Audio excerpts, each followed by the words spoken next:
And we're live! Thank you all for joining us on our Keeneland Weekend Kickoff. I am Alexa Zepp from the Daily Racing Forum, joined by my lovely co-host, Rachel Miller, Digital Marketing Manager for America's Best Racing, and self-proclaimed horse girly. Period.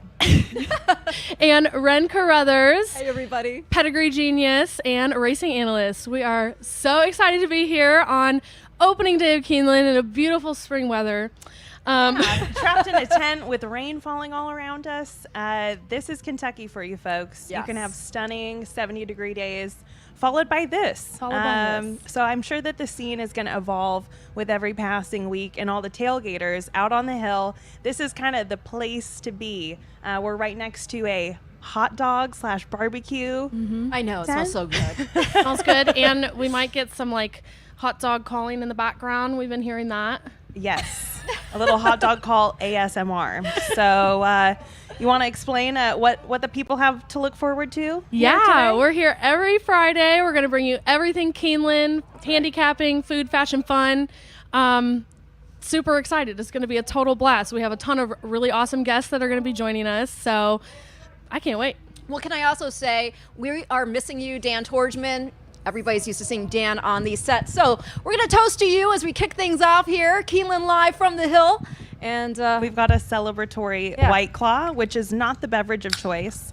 And we're going to give you all a really nice ASMR crack open. All right. Thank you, Alexa. See, this is difficult because I don't want to break a nail. oh, But I want to give you a good experience. oh, That was juicy. There was nothing quite like that. Refreshing. yes, absolutely. And I got to get up to pace with these acronyms because, I mean, the acronyms I know are basically the racetrack abbreviations, which aren't even acronyms, but still. Okay, are you talking about the abbreviation of our show, the KWK?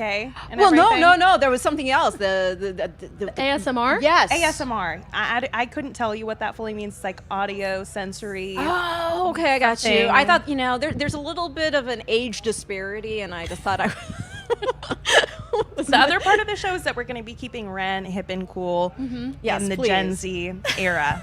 Exactly. Which, admittedly, there were a couple different names and ideas for the show before we got it started. This is our first all-lady cast, and we also happen to all be brunettes. That's right.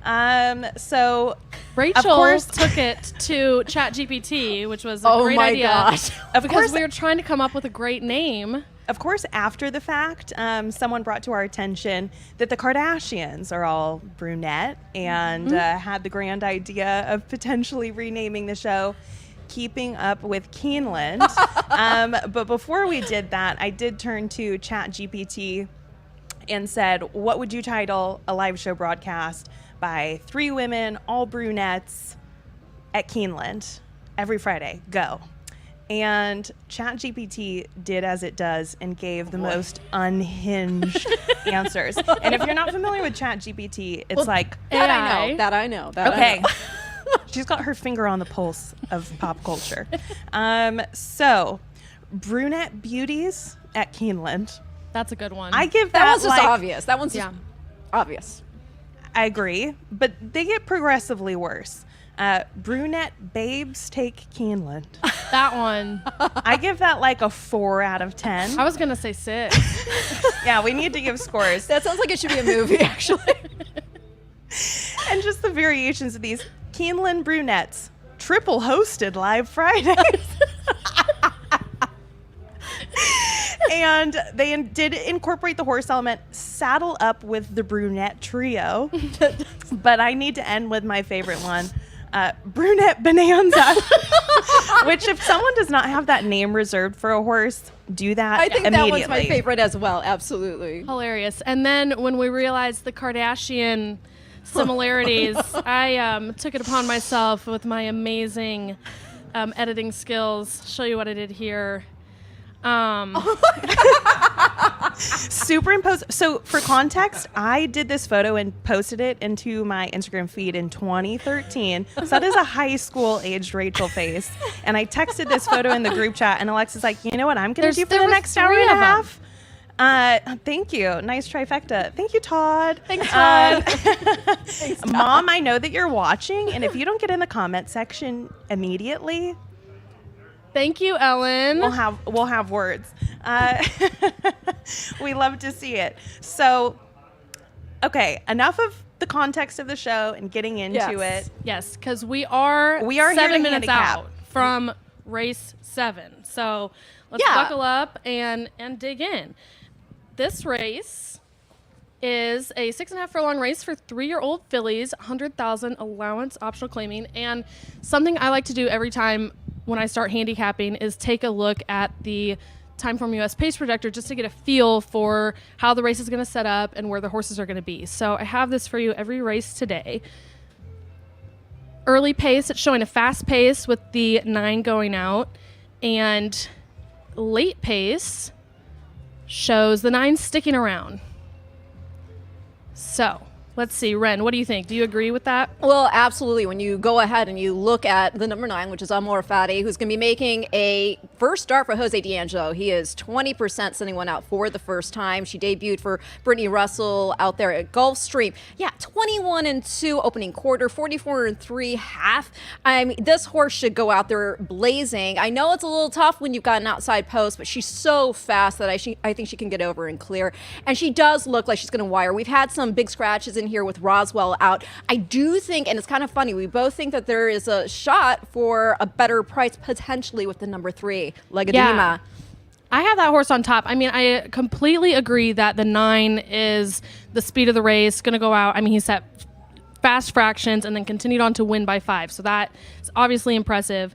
But the 3, Legadima, yeah, she should not be discounted. She won her first out with an 81 buyer, then stretched out to 1.70 miles at Fairgrounds and clearly did not like the distance. So for that, I'll just throw that race out. Cut back in February at Oaklawn and hit the board. But was the disappointing favorite. But I kind of love that disappointing favorite angle. Yeah, so you were explaining this to me. So, yeah, Legadima beaten favorite last time out, which is contributing to her not being the favorite. Why do you like to use that angle? I just feel like the public always reacts too quickly to horses having, if it was a favorite last out, we liked her a lot. Mm-hmm. It's not really a class difference. So, I think they reacted too quickly. Well, I think part of it, too, I mean, the distance is one thing, but also, I mean, consider the competition that she was going up against, when they did stretch her out, because you had Alpine Princess wiring that day in the untappable West Omaha. She ranged up for second. She went on to win the Silver Bullet Day by 5, third in the Grade 3 Honeybee after that, second in the Grade 2 Fantasy. And then, Legadima, she went off as the favorite and at this level at Oaklawn, and she had picked up her, me, I'm a big replay person. She had picked up her feet before the gate opened that day, and I think that's why she wasn't sharp out of there. She then bumped with a horse to her inside a few strides out of there.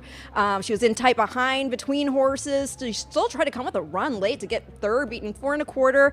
There were 3 next out winners from that race. Extreme Diva next won the Dixie Belle Stakes. She put up an 83 buyer figure. Esternia won the Purple Martin by 5 1/4, put up an 85, and then you had Our Keepsake, who was the 6th place finisher. She beat Older in a 60 N2L. She was a length shy of beating Males next in an optional star 62 at Oaklawn, put up an 80. And so you've got the blinkers going on, second time Lasix, a real nice post. I think she's got live here at a better price. And it looks like the public's agreeing with us because she was 8-1 morning line and is currently 4-1, just 3 minutes out. Yeah. So I think we thought we had a really good price here. Still a really good play, but not quite as long as I would have hoped for. What are we seeing on the 9 right now? Because I can't see the odds. The 9 is 8 to 5. 8 to 5. Yeah. Yep. So I think you can play something with the 3 and the 9. What do you think of? Okay, well, first on, Buttercream Babe. I love this horse's name. I love every time it's announced. Buttercream Babe. Buttercream Babe. I like this horse here. Top earner in the race. And that's the number 11. number she's 11. stepping out of stakes competition. I mean, this is a horse who was in the Breeders' Cup Juvenile Fillies Turf. Could she take to the dirt? That's going to be the question. She's by Turling Candy. She's out of a Mr. Greeley mare. I say absolutely she can take to the dirt. We'll see. And she's also going out first time Lasix today as well. Yeah, grade 3 place. Absolutely the most seasoned horse in this race. So I think we'll find out if she can take to the dirt. What do you think of the number 4, Sam's Treasure? I had that one marked down. Okay, tell us what you like. Well, aside from it being a favorite, Ren, elaborate. the last thing I was going to say about the 11, the Buttercream Babe, the main thing that I like, and this is a great tip if you are a first-time bettor, is looking at the buyer speed figures if there's just one thing to reference in a program. And if those are continuously getting better, that's a really good sign. And Buttercream Babe has consistently almost every race improved. The only miss was the toughest test of her life in the Breeders' Cup. Yes. So... And take in mind, I mean, if you're wondering if she's going to run well fresh off the layoff, she won her debut. So I would say, yeah, she can come running. Right. Okay, so back to Sam's Treasure. This one is 4. one that made the switch to dirt in the second start and improved a lot. So this horse did like the distance shift. Top buyer 78. Lost last out as a favorite, but only a length. And the fractions in that race were really, really fast. Yes. So for a horse like that who likes to be more forwardly placed, I think we might have a little bit better setup. And it's Wesley Ward. You know she's going to break sharp. Right. So. And first time Lasix here as well. So definitely a horse to keep on your radar. And I mean, something you might want to do is go ahead and play a double with this race. Also, because don't forget, I believe it's only 15% takeout here on the daily double. That is right. That's a good deal for everybody getting involved in the double. Do you want to just top selection next race who you would put your double into? As these horses are going to the gates now, what bets should people lock in? What are you guys doing? Is it going to be as simple as a win bet? Are we doing a box? Well, I mean, in this race, if you're going to try to beat the favorite, you just try to beat her and you just take her on out. 'Cause she's not enough price, I don't think, to offer you any value unless you play her in a nice double. And I'll tell you straight up, my top pick, which the next race here is coming up, is going to be the Transylvania. Dude, I'm all in on Can Group. 12-1 morning line. I don't know what he's going to go off, but he is getting dismissed hardcore, and I think it's so unfair. It's my third or fourth pick, but I think it's definitely a contender. I would probably, in this race, play an exacta with the 3 over the 9. I think you can still get a little bit of value there. It's not going to be huge, but if the 3 wins, you'll still get a little price. Absolutely. They're loading in the gate. We're going to kick it over to the track feed here. Good luck. Place those bets. And enjoy the call.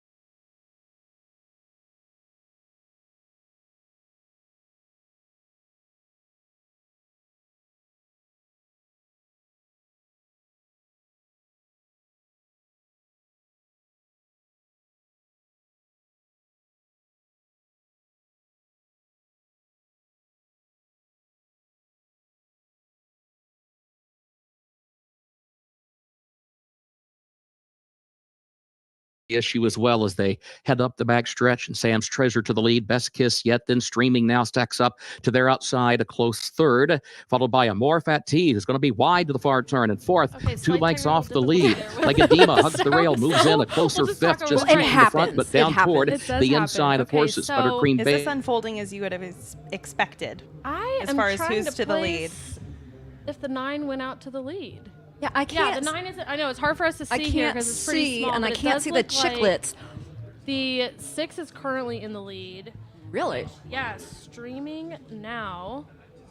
Oh, that's a very timely name. It absolutely is. How yeah, do we but not the 9 did not go out like we thought he would. Wow. Like we thought she would.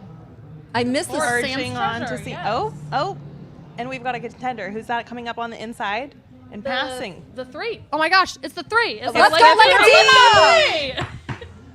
Come on, Legadima, let's go. Oh my goodness. Oh wow, the 4 is really game though. Trying. Okay, I missed opportunity here. Those are my 2, other than the favorite. That should have been my exacta. You were right, Ren. Throw out the favorite. Throw out Just the favorite. Throw them out. You're not getting anything. When they go off that short, you just have to. Here's the thing. There are some, like, for example, the Florida Derby. So you know how hardcore I was riding Fierceness that day, even though he was a favorite. But if you can ever poke holes in the form of a horse who's going to go off at an extremely short price, what did she end up going off? Do you see that by any chance? I can actually check here. The 9? Yes, the 9 ended up going off. 2, I think. Yeah, the 9 went off 9 to. Well, I have 9 to 5 here. And so for me, that was just too short, making, just the second start of her career to still use her, although she looked, legit there. She looked like she was going to be the pace presence. I did not see the start of the race, so I don't know if there was something there potentially that happened out of the gate where she potentially stumbled, got bumped. I don't know. But I am happy that Legadima redeemed herself here. Phil Bauer, Martine Garcia, congratulations. She won a 4-1, I believe. Yeah, she did. 4-1 over. Oh, the 4 was a co-favorite at 9-5 too. Really? So, yeah. And that's got to be the Wesley Ward factor right there. I think so. Beautiful filly as well. For those of you that are into betting a gray. On a cold, dark day, bet the gray. And that's exactly what it is. So in the midst of watching that last race, I stole some of the blanket off of Alexa's lap to help cover myself. I'm sorry. I We're was sharing staying my bundled. I was sharing my blanket. There's a lot going on underneath this We're table. sharing And to keep our next guest from standing out in yes, the cold yes. any longer. Absolutely. Please join us, Lauren. Do you This like a is blanket? I've been outside all day. Okay. Warmed up. Excellent. Hello. Lauren Sparrow joining us. She is the Lauren. community relations manager for Keeneland. We're so glad you made the hike up to the hill to come hang out with us and let us know what Keeneland has going on. Yeah. What's the scene out there today? What have you seen so far? I stood outside the south gate and watched everyone come in. They came early. They came excited. Our patrons are really happy. Once they got inside, they knew everything was normal as always. So once you just look past the construction, it's same beautiful Keeneland. People are happy to be here, happy to be on their merry way watching racing. Incredible. So for people who don't know, what is Keeneland doing right now? Sure. So Keeneland is in the middle of a construction project that will allow for additional seating in the grand scheme. Big picture, more information can be found online. The renderings are beautiful. It's going to look like it was always meant to be there, but we'll really just enhance that patron experience when it's finished fall of 2025. That's so exciting. I mean, as somebody, I grew up in the thoroughbred breeding industry up in Michigan, and I would come down here with my parents to the Keeneland sale, and I remember as a little girl just looking at the facade and always thinking it looked like a castle in the middle of this idyllic field. And so to see the renderings, they're beautiful. They're still keeping with the beauty, the aesthetic of Keeneland, something that anybody, longtime fans, would be so appreciative of. Before you tell us some of the other things and events that are going to be going on, can you tell us, I was reading about how you got involved through the collegiate program and just your journey here into Keeneland. Yes. So when I was in college, all of my fantastic friends were accounting majors, so they knew what they wanted to do. And I hated numbers. It was a journey to make it through accounting 1 and 2. But do you like these numbers in the past performance? These numbers are great. Okay. These are great. These are fun. These are fun. There's nothing on the line here, just for fun. And so I had seen Keeneland make a post and promoting their college ambassador program. And in my head, the words literally were, if I try this and hate it, that crosses something off my list that I don't want to do. But I applied and accepted into the program and haven't looked back since. So I was an ambassador for a short term and then became the patron experience intern and fell in love with everything that we did. Sunrise Trackside was the first event that I worked that really hooked me. And so I have been here full time almost 5 years since then. That's amazing. And a little known fact, Lauren and I actually did the internship. We were in different departments, so I did a media communications internship, and Lauren, you were in the same department that you continue to work in now, right? And I can say all of the people at Keeneland are exceptional. This was a great place to kind of learn the way and get the first taste of the industry, especially working with patron experience. I think that that's one of the things that makes Keeneland so unique, is how incredible they cater to the fans. Well, tell us more about that. What's going to be going on? Sure. So this race meet, we have all of our exciting annual spring promotions. So tomorrow is jockey autograph signing in addition to Sunrise Trackside. So tomorrow morning we will have fans and families come out for morning works from 8 to 10, children's activities. Goodnight Olive will have an appearance in the paddock. We'll have some horses for people to pet. So again, that's one of my favorite events. And then we have our Kids Club Family Day, again, keeping our Kids Club members involved and excited for racing. And then we'll have College Scholarship Day and Heroes Day to look forward to. And those are really just great events to get the community excited and out to Keeneland and really just make everyone feel special and welcome on those days. Do you have a particular favorite event? Ooh. I've already said Sunrise Trackside, but What's more, details on what such makes a great event. It's a great way to experience Keeneland with your kids. Yeah, Exactly. It's a little bit calmer than a race day, and the kids know no difference. And the horses are running for morning workouts and then running actually in a race. And so it's really special to watch them come race meet after race meet and watch families grow and make these memories that then when they get to the college age and they're applying for our Keeneland collegiate opportunities, they have these memories that they share with us that they came to Keeneland, and that's what they remember, and how their journey started in the industry was Sunrise Trackside and coming to watch the horses with their families. I think that's so awesome. It is. I really do. This is my first year living in Lexington. I moved here last July, so this is my first Welcome. spring meet here. And thank you. And I've been lucky enough to go to a lot of different tracks around the country, but Keeneland just does such a great job of making, like, it's a community, and it welcomes everybody, and there's just an air about it. What do you think makes Keeneland so special? Sure. I think definitely the employees. I think everyone, if you ask Shout any out. of them, Me. No. the seasonals from full-time to those that are, we go from 200 full-time to 2,000 part-time. Wow. And everyone is consistent across the board in their excitement and their trainings, and they're just happy to be here. And I think that plays a big part in the patrons' experience when they come, is when the employees are happy, the patrons are, equally as happy and engaging with them. And Kind of so like a marriage, a happy It wife, happy is. life, but in It this case, is. yes. It is. And so being able to be that smiling face for Yeah. patrons as they come in. But I think Keeneland is just such a special place, and everyone knows how special it is. And it's a privilege to Yeah. be able to work here and get to be a part of it, and a part of so many stories for the thousands and thousands of people that come each race meet. Well, do you know, I think people also are surprised to know that Keeneland still has, experiences throughout the entire year, even when the live Yes. racing is not going on. Great Yes. point.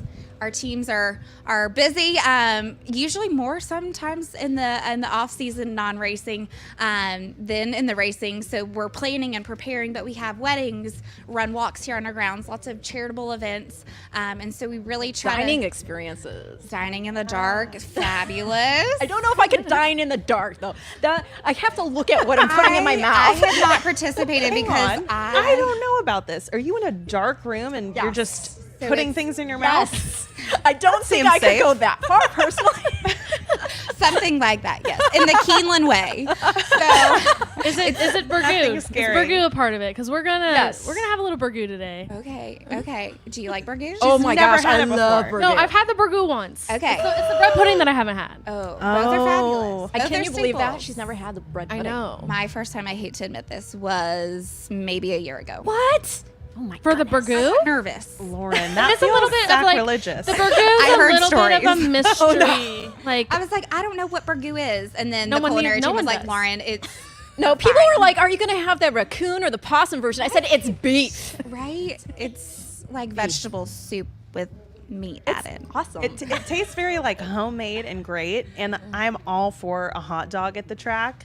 That, Can't beat our hot dogs. they do have pristine hot dogs. So we're going to be eating those we're on a different gonna have show. a food segment every week to Yes. highlight the Keeneland food because it's just unparalleled. we can so. make that happen. Oh for yeah, sure. Girl, do I or do I not have a turvis full of burgoo? Oh wait, that A thermos Oh, full of thermos burgoo. full of her. actually burgoo. It's actually We're gonna sip it now. We're up on the hill, right? We're up on the hill, so I had to go into I mean, the you can track. phone a friend. Get- okay. Oh my girl, gosh. Get your number yeah. for the bread pudding next I think we're week. going to phone her for next time. Thank you, Lauren. A real one. She's just like, I don't think bread pudding That is a is going to first. go well in That the is a thermos. first. committed. I'm committed. That is commitment. It's the burgoo is so good, you can put it in your turvis and take it for later. We're hoping so. Oh my god. And maybe won't tell My our culinary gosh. team that you did that. yeah, just load it up. Like, do I get a discount if I bring my own cup?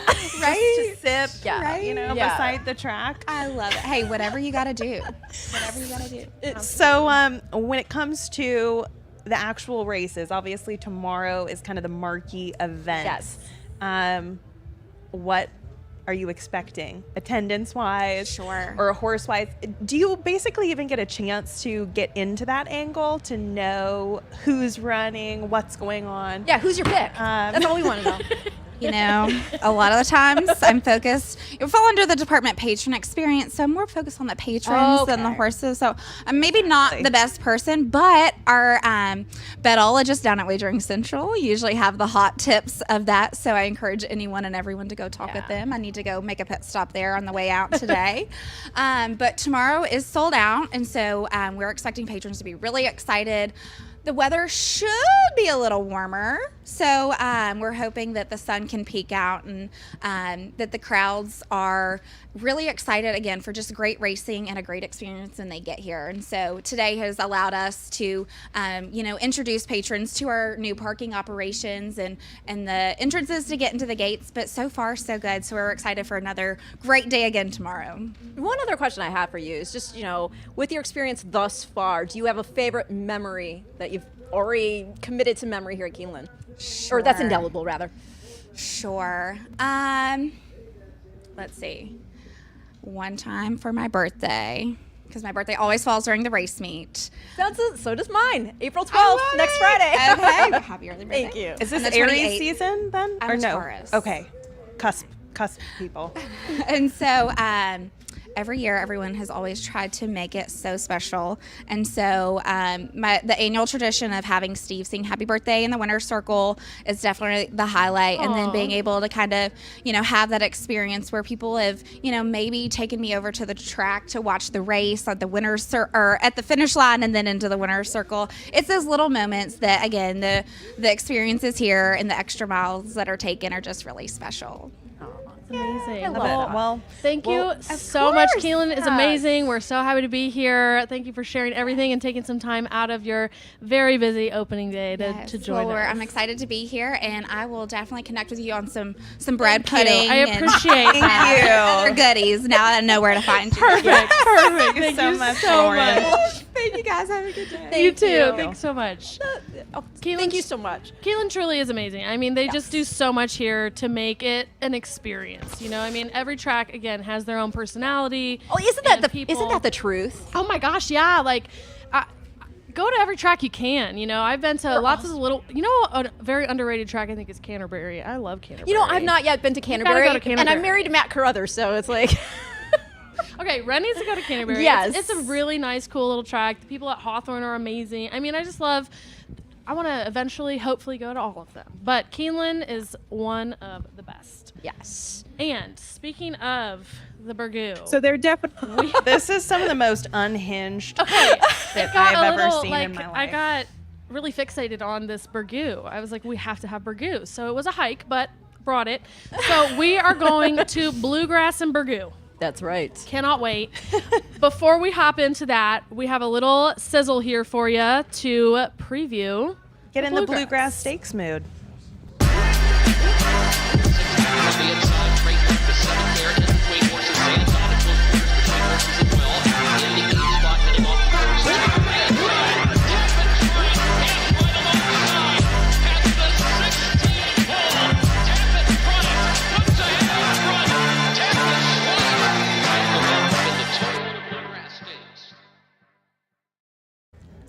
This is an incredibly high stakes game Alexa is playing over here.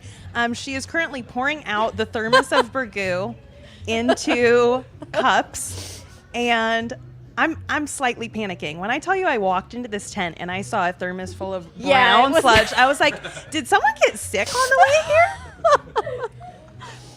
What is going on? She was just keeping it warm. It truly is like a little bit of a mystery meat kind of situation. But I promise it's just don't ask questions that you don't want the answer to. It's beef. It's beef. Oh my gosh. And of course, you have to have the crackers. Do we have We do. We're not drinking it. Although Alex, I will say, there was one extra Burgoo that did not fit in the thermos, and Alex may or may not have drank it. Oh my goodness. That's yes, beautiful. because we needed the spoons, right? Yes, exactly. I was like, Okay. you can't have our spoons. But anyway. I tell you, Burgoo is one of my favorite things I get here every meet, so there is no reason to have any trepidation other than it's not so good. hot anymore, really. I mean, Is it? I thought. Wait, hold on. I don't know. Maybe it is. Today I can't feels tell. like a fall meet kind of day. It is warmer than the air. Okay. And it's 35 degrees maybe. What an endorsement. If we all rush off of the set, Don't worry about it. I mean, it's just food poisoning. That's a beautiful hunk of meat right there. Oh yeah, baby. Wow. That's juicy. It really is good, even lukewarm. You made that look really nice. I won't lie. I'm a little bit scared about Try eating it. on camera. Do you want to know something very weird? I once was at a restaurant. We zoom in on Rachel as she takes. Oh her yes. Right before we went live, I was doing, a runny nose check. And I look over to our feed, and it's a camera so tight in on my face, right on my nose. And I was like, wow. You look beautiful. Picking bugs in 4K. My mother would be so proud. Oh my goodness. Talking about it. Okay, so I need to take a bite of burgoo it's before a little we cold, start so handicapping the don't bluegrass. judge it based on this. It's a little cold. What do we think? The flavors are there, though. The flavors are there. The flavors are there. It's like a homemade It's like a Stew. It's like a stew. chili. I don't quite stew. know exactly what a jambalaya is, but it makes me feel like Jambalaya. Oh, this isn't jambalaya. This is more like stew. Isn't that shrimp? maybe. Like gator nuggets? I think Jambalaya. jambalaya is like in Okay, Florida. clearly I don't know what jambalaya is. We'll but get- go with stew. Park. We'll get Wayne activity. Catalano out here to tell you what jambalaya is. He is a tremendous chef in addition to being an amazing trainer as well. But we should probably talk a little bit Yeah. about the Okay. about the Transylvania here, the Grade 3 Transylvania. Oh, Transylvania Oh, or bluegrass? We're digging in Oh, bluegrass. we're talking We're taking bluegrass. bluegrass. Oh, We we got got time for bluegrass. both. Oh, we got time for. We're Okay, gonna hit never both, mind. don't You you got it. worry. Oh, that's right. I got to follow the rundown. We are. Okay, I'm gonna throw up the bluegrass pace projector. What a way to. That was not a good segue right Put there. up the. Okay. Let's try that again. Let's Here's try that, the yes. time from US pace projector for the 100th running of the Toyota Bluegrass. Right. Tomorrow it has the 1 and the 4 going out for the lead. What is that flaming hot fast pace? Yes, the flaming hot fast pace means it's going to be quick.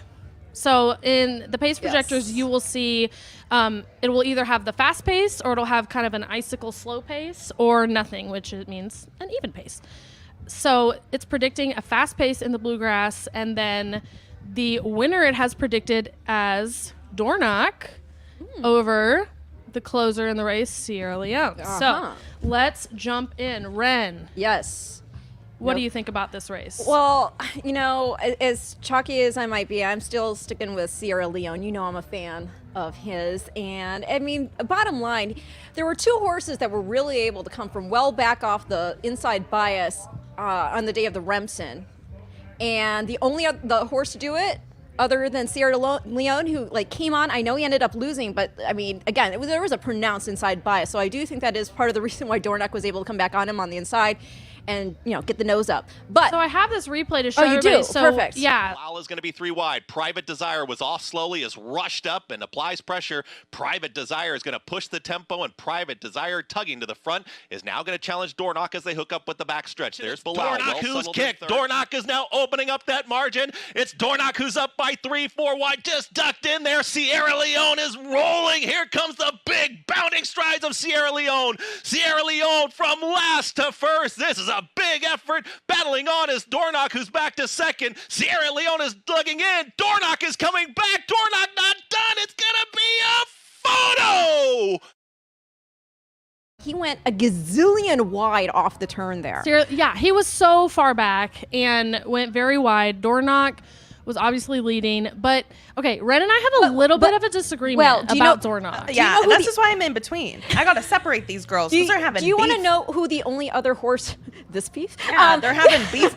See, burgoo and bluegrass. Do you know the only other horse that come that far back that day was Senor Buscador? And he still didn't win either. No, I am not against Sierra Leone. And then we I saw am- we saw him go and win the Saudi Sierra Cup. Leone low-key is my top pick for the race. Oh, look at Okay. that. All right. However, I think it's going to be another throwdown. That I agree with. Yes. Okay, I Yes. think this is both of their races to lose. Both their Yes. race to lose. And, I mean, Dornoch coming back after setting fast fractions, I've heard people say he's had easy setups and easy trips, but I do not agree. I think him coming back was very impressive.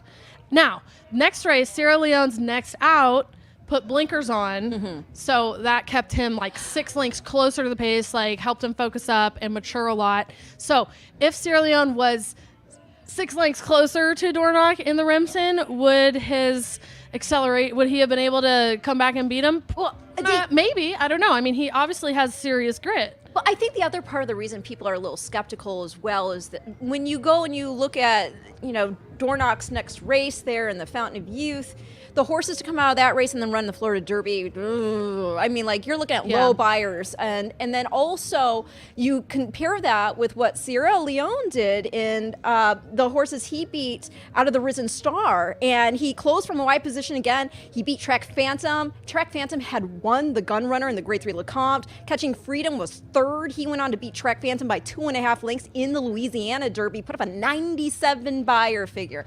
Yeah, you had the 5th place runner in the Risen Star. That was was the horse who won the Grade 2 Kentucky Jockey Club. That was Honor Marie. He went on to run 2nd in the Louisiana Derby. And speaking of Louisiana Derby, the 3rd place runner, that was Tuscan Gold, 95 buyer, trained by Brown. I mean, Sierra Leone beat that horse on debut at Aqueduct on faster. So we are all over Sierra Leone. I mean, I am totally in agreement. And he was I remember so you green texted that me day. about him, and you're just like, this horse is a beast. That This was following.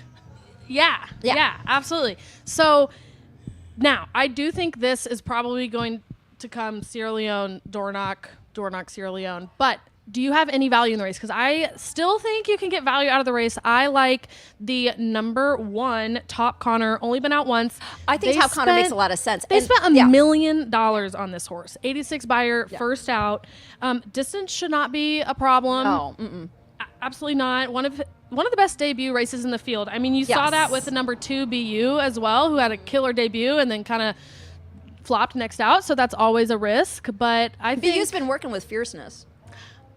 Oh, that's some tea. I mean, no, it's not. Well, no, I mean, it's there if you look at. But I mean, I don't know how Public often he works with knowledge, him, but I know he's worked with him at least once. But I will also say there is I don't have where I had it written down before on my actual DRF notes, but I will say, oh wait, no, here it is right here.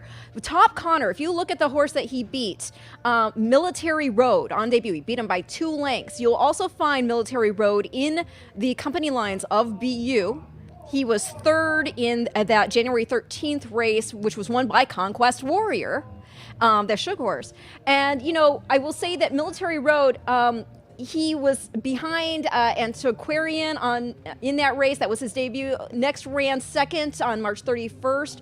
And then you've got Big City, who was the horse that BU beat by 2.5 lengths. Big City ran 3rd to Invigorated and Military Road out of there. So you've got these common opponents. So if you like BU, then there's no reason not to like Top Connor. This is true, yeah. I like Top Connor much more than BU. Right. I'm gonna. I can see that for sure. But Because let's for also Top Connor, that would be a pretty quantum leap in class that he's faced.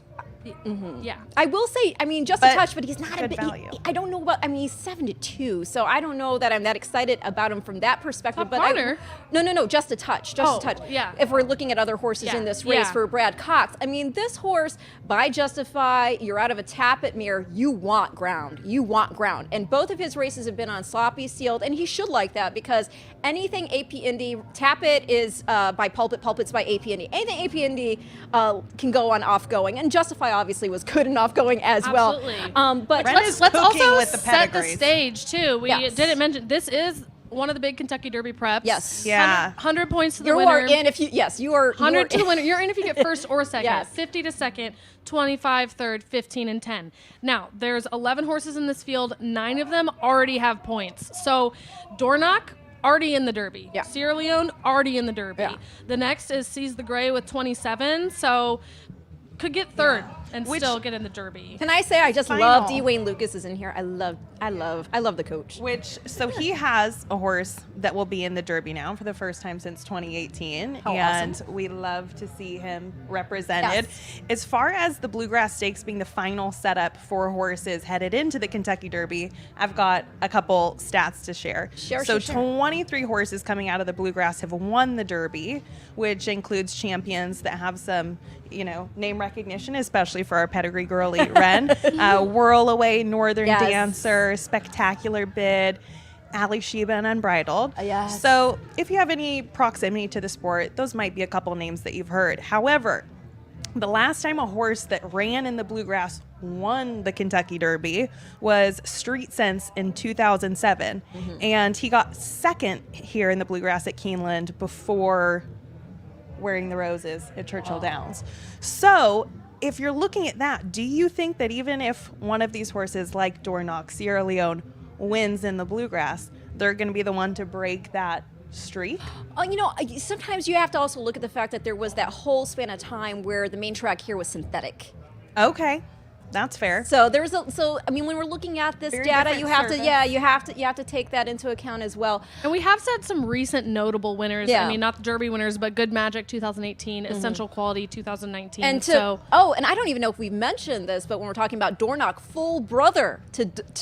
Kentucky Derby yeah, winner absolutely. Mage, which Who- is Yeah, we should. Mage-er. But we're running out of time here. We Oh, need yes. to pivot Oh, to. oh, oh, we need to pivot to. I love Can Transylvania. Group here.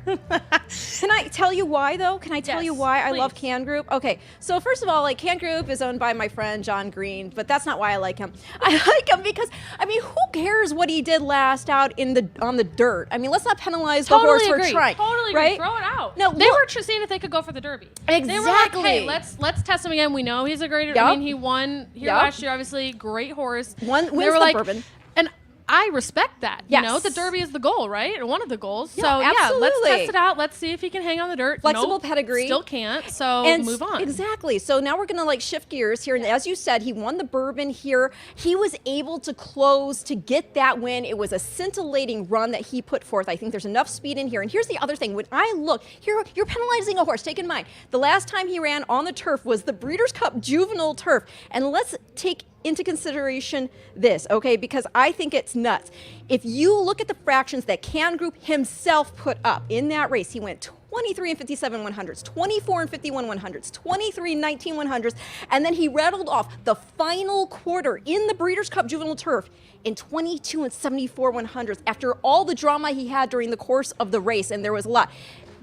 This tells me that this horse is freaking dead game. Okay, So- and give the people a number to bet on. Oh gosh, he is. Can Group is the number 10, and how Okay. much? Yeah. Beautiful. Yes. That's sometimes first I pick personally is- get lost. My Oh, I'm first sorry, pick the is 10. the number number. 6, First World War. And I also am going to put the Time from US Pace Projector for the Transylvania here, which shows the 3 Lagnos going out and the 6 following, and then the late Blazing pace. Yeah. blazing pace, blazing fast, and then shows First World War winning the race. And you like First World First War. World War is my top pick, absolutely. Okay. He's never been more than a length and a half off of the winner. Grade 3, last out in the Kitten's Joy at Gulfstream with an 85 buyer. And Rachel, you told me this, that Gaffleone's been the leading jockey in the both spring and fall meet at Keeneland last year. So that was Yeah, your tip. Gaffleone is a beast at Keeneland. He's definitely one to look for. And I think that that's another great thing about some of these big graded stakes. You look for those people, the trainer and jockey that sometimes pair up together and dominate throughout a meet. And Tyler is one of those riders.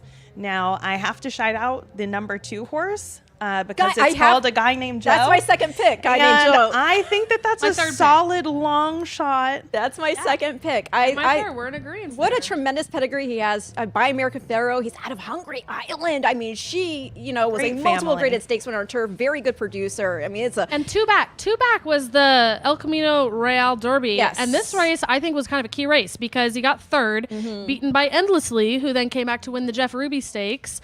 And second was Tapalo, Yeah. which is entered tomorrow in the Santa Anita Derby. That is, I mean, the Baffert 4-horse yes. is going to be hard. But How crazy. But I think Tapalo has a really good shot in that race. So I think Guy Named Joe coming out of there is a really good chance. It's coming off the field's best buyer of Well, 86. take in mind, I mean, that was a short field that he was in against last out, but Stay Hot is a horse who's been very hot. So the fact that, I mean, that was just a short margin he lost by, and he's 18-1 on the board right now. And another horse that's kind of interesting that he's so cold out there is at 14-1. That's the number 5, Tennessee.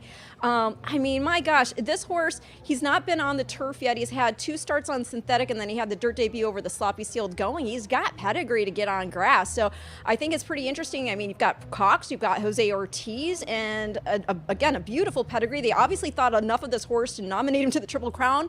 Plans changed, but They did. Okay, they're loading in the gate. here Tell we me go. your cold exacta. My cold exacta 10-2. Mine is 6-4.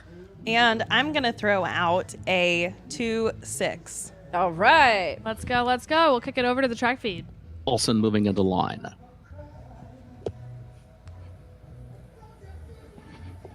First World War.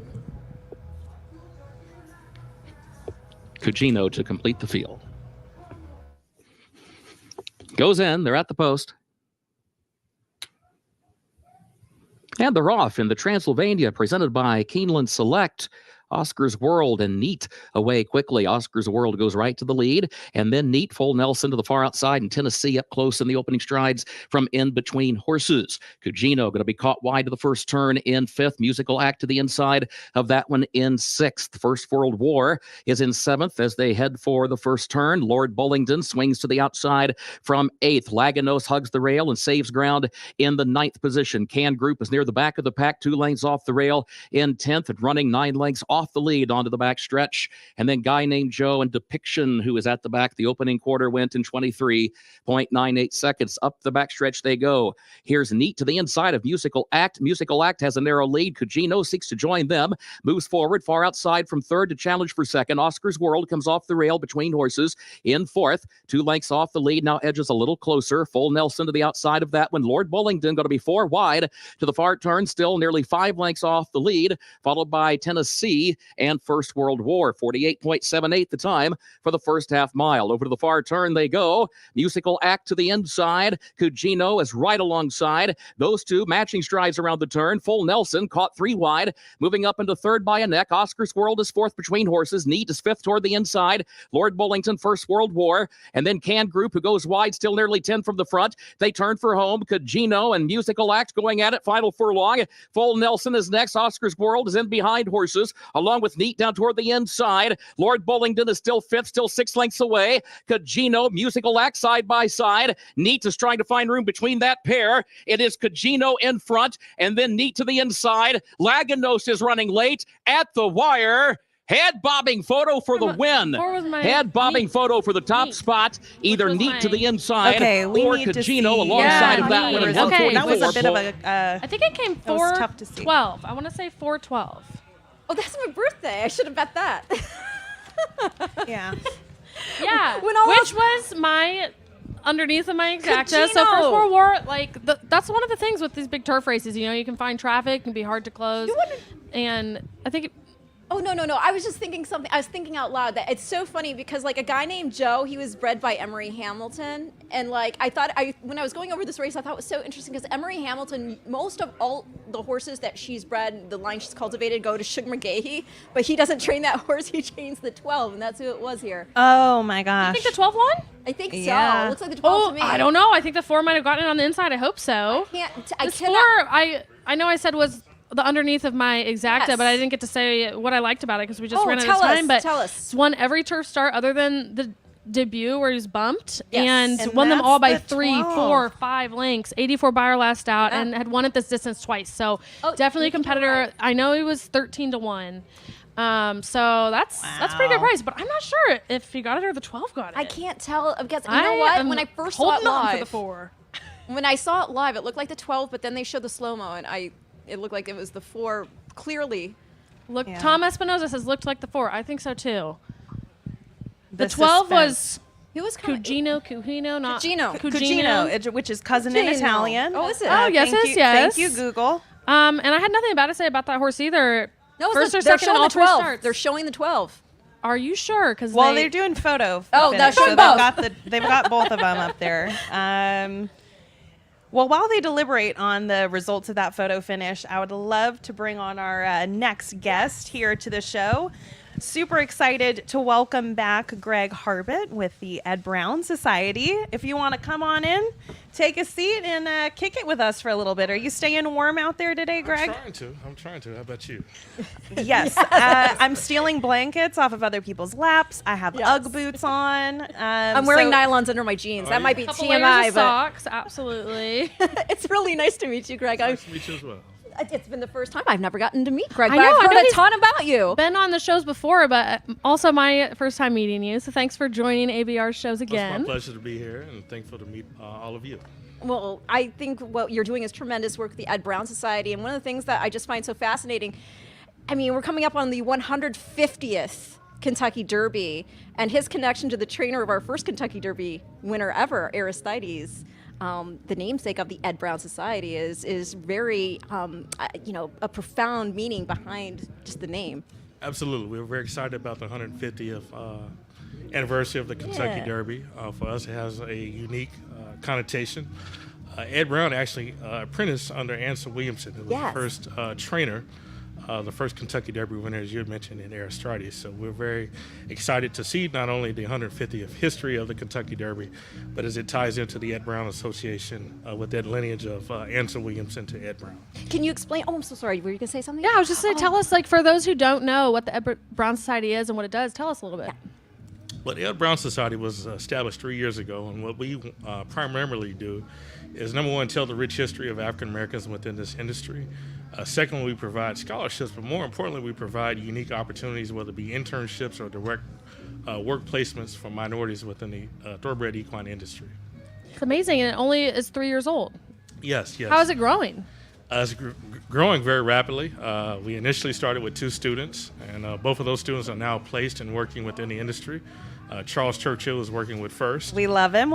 We have a little video of Charles Yes, to you update do. everybody Really with here after Deja Greg Robinson, hops off. who's working with Ruth and Riddle. And from the inception of the 2 students, we now have 18 fellows and scholars within our program. And we also do something Amazing. very unique and special where we have a network. And within our network, we have about additional 15 to 20 individuals within that as well. So within 3 years, we've grown rapidly, and we look forward to the future of what is to be. How big is the team that manages Ed Brown Society? You said you rely a lot on partnerships within the industry.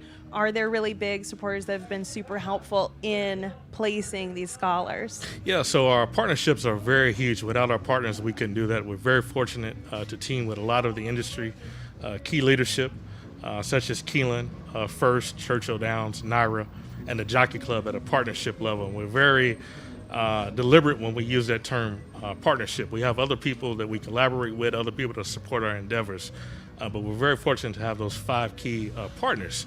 Outside of the partners, the day-to-day operations are operated by Darrell Love, who's our executive director, and a gentleman by the name of Clark Williams, who's the president, as well as myself.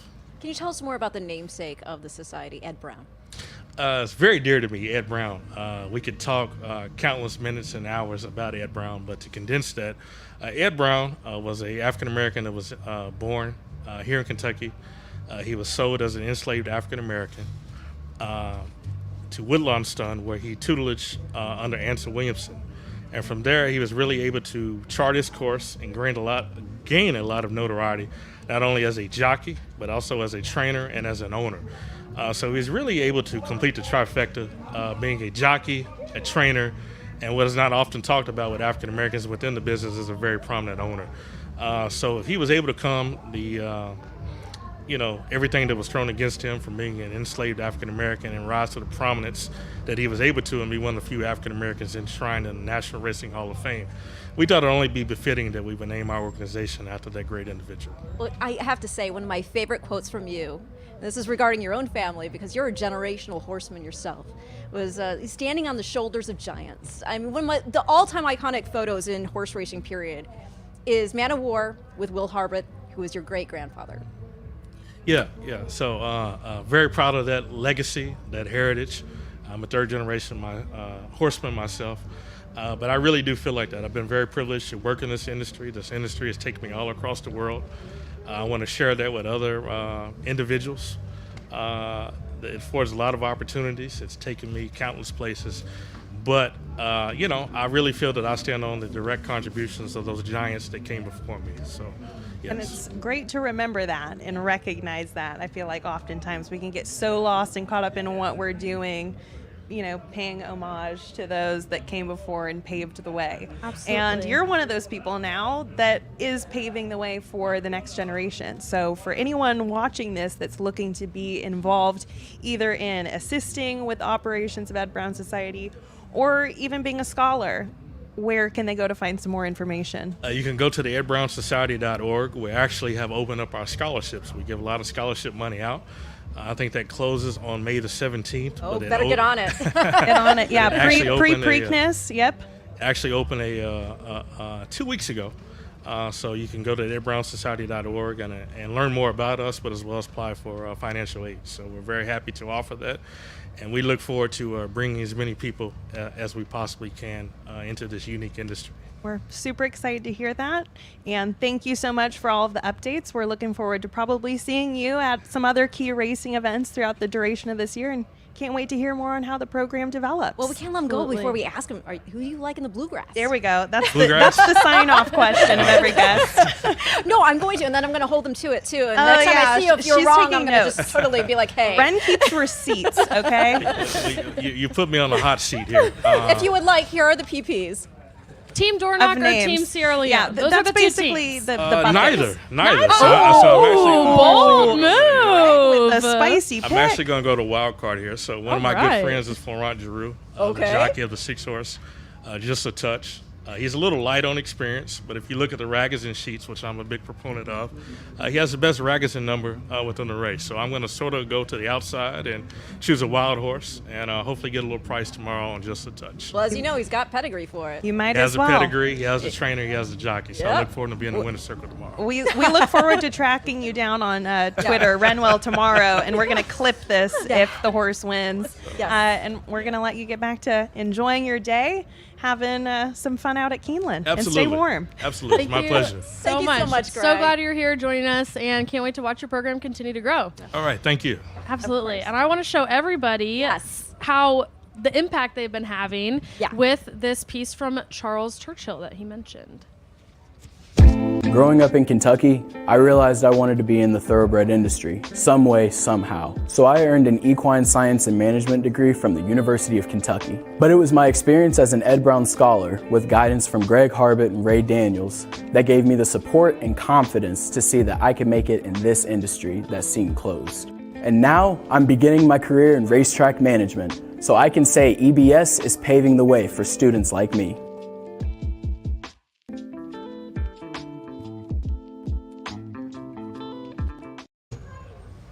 All right, our next guest I want to introduce. Please come on up, Katie. This is a good friend of mine, Katie Wagner, who is foaling Night Watch. So she lives a wild life. Katie, thanks for joining us. I live a wild life as much as it is quiet life. It's kind of like wait and wait and wait, and then we go. Okay, so tell us, what is a foaling Night Watch? What do you do? So Foaling Night Watch, my job is to come in, and as simple as it sounds, I watch mares all night. I've been there. I've Yes. been there, so I know. You just wait and Oh, you yeah. watch and you watch, and then you watch some more, and you watch Netflix on your phone. And when you're watching, what you're watching is their butt, basically. Yeah. I mean, you're waiting for that little white thing to start. And the teats. I do recall. Oh yeah, The so waxing, there the are, waxing. so That they're there waxed are up. signs. We love Yeah. we love talking about the signs, right? You have the mare will start to relax in her hind end. Sometimes there's wax, sometimes they drip milk, but my favorite is the mares that do nothing and they just lay down and break water, and you're like, oh, we're having go. a baby. Okay, let's go. So why can you explain to everyone why it's so important that everyone is present and that a single birth isn't missed? And also the way that horses a lot of times give birth in the middle of the night. Oh yeah, so it does seem like a common thing for them to foal at night, less during the day.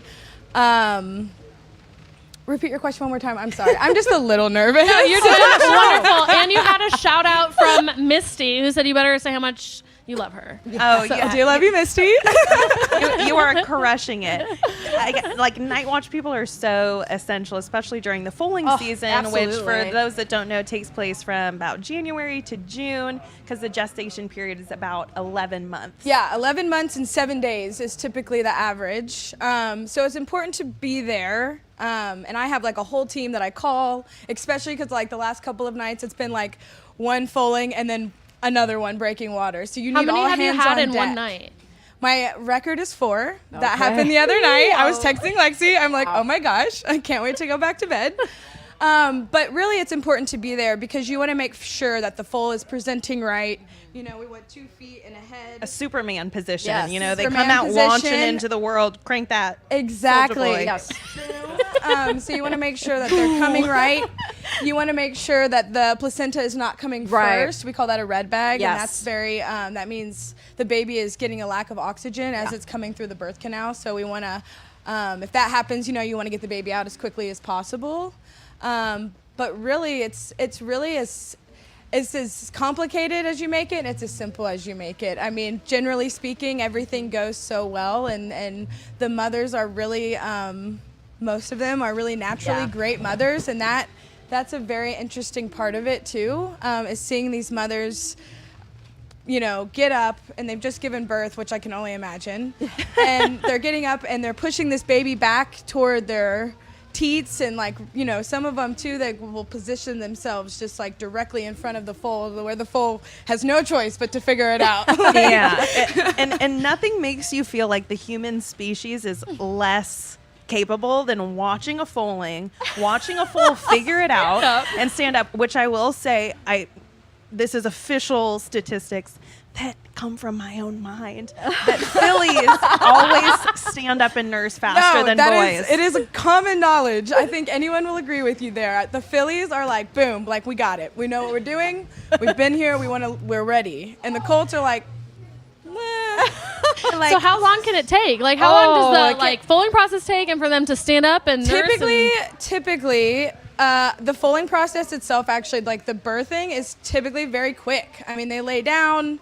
You might have like a tight pull if it's a big foal and a maiden mare being a first-time mother. But generally speaking, it's out. I mean, they lay down, they push, you pull, it comes out, and like it's pretty simple. So it really doesn't take very long, which is hilarious. My mother came down because she was dying to see a baby be born, and we had 2 mares ready to go. And she is like, okay, I'm going to run to the bathroom. And she comes back, and my dad's like, you're going to miss it. Like, no, you know, I still feel guilty about this to this day, even though nothing went badly. But growing up on the farm in Michigan, we were waiting for one of our mares to have her baby, and we were getting tired of waiting because she was presenting different signs that it was going to happen. My mom was like, I'm going back inside. And I was like, okay, well, I'm going to go back inside too, and I'm going to watch Star Trek, The Next Generation, because this is when I was growing up. And so I watched that episode. I was like, I'm going to go check on the mare. And she's like, all right. And I go out there, and she was having the baby, but I was so mesmerized that I didn't go get my family. I watched her have the baby by myself. I want to see. So I've told Katie I want to come out when. Yes. But I have a little bit of. If you know me, I like my sleep. This is true. Same here. I struggle with the middle of the night thing, but we're gonna do it because I think it would be an incredible experience. Something to it witness. truly is. Even How did you get involved? Well, I've been I was watching you guys earlier. I've been a horse girl my whole life. It's blood deep. Period. Yeah. So the foaling is, I'm more of like a yearling salesperson, generally speaking. That's kind of what I love to do. But I had my first mare that was going to have a baby this year. So it was really important for me to see that. I'm going to show your mare. I've only ever been like supportive care and foaling. I've never been like the one in charge of it all. So I was like, all right, let's step up to the plate and put our experience to use. And so that's how I got into it this year. So I was like, awesome. well. So this is your first year working a foaling season and doing that. I've had prior in position, sticking hand in mare, pulling them out. You know what I mean? I like how she just said that nonchalantly. Yeah, I guess I forget. These are wild things. So I worked for a veterinarian during a breeding season because I How wanted many different things did you do? I feel like She's done everything. She's Wonder Woman. She does it all. I basically gave myself like a Horse Girl 95. A What's high up? education. Yeah, it was Pony Dreamer 95. Pony Dreamer 95. Was my first email address, and still when I go into the Apple store, you guys, and I have to update my new phone, it's still on all my Apple passwords. Nobody steal that information, please. But Pony Dreamer 95, and the people read it off, and they're like, "Is that you?" I'm like, yeah, and I'm never changing. Anyways, so one of the things that I had done was work for a vet during the breeding season because I am not hardcore like you. I was like, I want to be involved in this part of the reproduction process without being up at all hours of the night. Instead, my workday started at 4 a.m. But Is that better? no, I can tell you it was pretty brutal. Yeah. But when you talk about your job, for people that are not familiar with it, what kind of things surprise them, or what do you get asked the most? What do I get asked the most? I don't know if there's people in your life that are not within the horse I guess like industry, it's just really the quickness of it all. Yeah. I think. Having done it so many times, I forget like what is surprising to people. But I think that would be the biggest. It's just how quickly it all happens, and just how like you have some mares that like labor for hours and hours, and you're just waiting, and then you have some mares that are like cool, calm, collected. They lay down and they're like, "I'm having a baby," and you're like, "We're having a baby." Okay. Okay, tell me about your mare, because I know this is a huge part of your life. I mean, looking at you just gush. So I have a mare. Her name is Baytown Valley Girl. I actually owned her on the racetrack, broke her on the racetrack, rode her on the racetrack, let her up at her first race as a 2-year-old at Keeneland in April. And so when I got her, after she was finished racing, I decided I wanted to breed her because she really wasn't going to have a second career as like my riding horse. And so I was like, well, I'll breed her. She's a pretty nice mare. So I did, to Mystic Guide. Oh, wow, right. And there is something to be said about that long wait of 11 months. I know. And like you just wait and you wait and you wonder, because it's like, to me, like it's like an Easter egg opening it up. Like, what's in there? I want to know. Is it a filly what, or colt, or what color is it Yeah, gonna have? Like, yeah. what's its markings gonna be like? Like, that's what gets me. I love the unknown. I totally agree. With my Yeah. racing syndicate, we've bred 3 horses, and there's so much excitement. Yeah. I wonder what's going to happen. Yeah, Like, exactly. Have you gone on repeat watching the Dubai World Cup with Miss Guide? Because Yeah. I mean, whenever your mare's in foal, you get obsessed with the stud. You're Yeah. like, Yeah, exactly. that's my baby daddy right Isn't there. isn't that so funny? Yeah, exactly. It's my baby daddy. I know all about him. What made you choose him? Size. I really like the size. I really like the idea of a freshman sire for the sale side of things. Because you never know, right? Right. You just never know. You'll never get the sales or the stud fee again if they do hit. Right, So. exactly. So, and conformationally, I think they paired really nicely. They mixed really well. What does that mean for people? Like, how do you match a mare and a stallion? So you're gonna look at your mare, and obviously you either have a tendency to things you want to improve, whether it's your hip, your shoulder, your size, your leg. There's something you want to improve, right? So you look at these stallions and pedigrees, and you look at what does the cross produce, and but I like to look a lot at the physical, and my mare needed a little improvement in some areas, and I thought that he would kind of pick up where she lacked, and I'm really actually very happy with the baby and what she produced. Is it a colt or a filly? It's a filly. Here she is also. Oh my gosh. How sweet. She is actually a ham. Her mother is very smart. Her mother is very smart, but she is very red.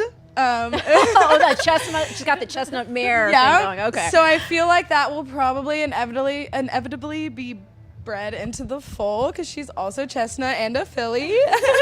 But she's incredible. Like, for a foal, sometimes they're a bit sensitive to new people or just people even in general. Like, they're all about mom, and she's very much like, she sees me and she comes up to me and she loves me, which is so silly. Like, you don't really think about it, but she comes over, she loves to be scratched and dotted on, and when she's done, she leaves, and that's it. But it was a unreal experience foaling my mare and having her come out and seeing just like what you've produced. Yeah. Like that is so and having cool. it kind of come full circle, and then for everything to go really right. Yeah. Was just like one of those things. It's something, it's so silly, but I will think about it for the rest of my life. No, Is I mean, truly, like, it's your first horse I love you that so much. bred. You're one of the most passionate and dedicated people that I you. know. So tell us a little of, like, what are your dreams in racing? What are my dreams in racing?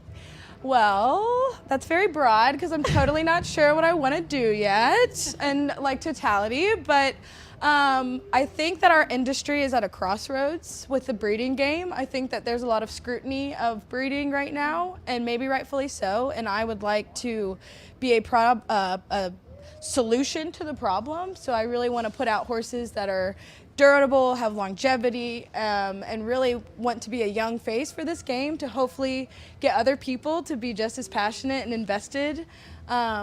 So we'll see where I end up. Well, right if anybody now, can do it, you can. Absolutely. Let it all go fall into place as it may. Should we ask her? Yes. Have you Ren, looked at the please Bluegrass? ask the Who do you like in the signature. Bluegrass? Who do I like in the Bluegrass? I knew it was coming, so I was ready. I do like Sierra Leone. I heard you guys chatting about him earlier. Oh, we got a thumbs down in the back.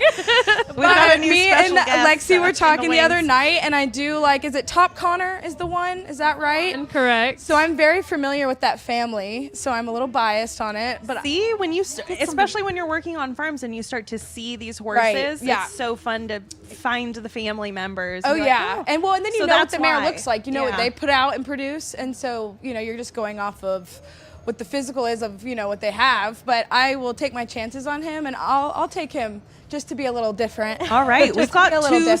spicy picks. All right. We with do. Greg and now Top Connor from Katie. Yeah, we'll So, see. Thank you so much for I'll joining write us. that down as a receipt, though. Ren's gonna keep receipts. She's gonna come for you. Already done. She's gonna come for you, absolutely. But I know that this is your bedtime. You're typically sleeping right now, so I really appreciate you getting up early and coming to hang out with us and talk Absolutely. about everything foaling. So, Absolutely, and thanks for having me on. Yeah. And you guys Oh, have thank a you. great rest of the meet. Thanks, I'm girl. very so much, excited to Katie. watch. Thanks, girl. Thanks, guys.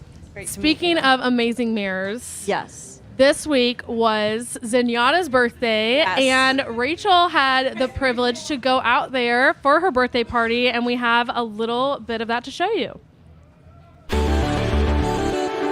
A great group of people out here for the first part of Zenyatta's birthday party. She is 20 today, and so we thought what better way to celebrate than have some of her fans out here as well as some of the Lanes End staff. And so we're celebrating with treats and cupcakes and everything that she loves. So I drove 6 hours just for this, seen all her races, followed her career, and it has just been a dream come true. Yeah.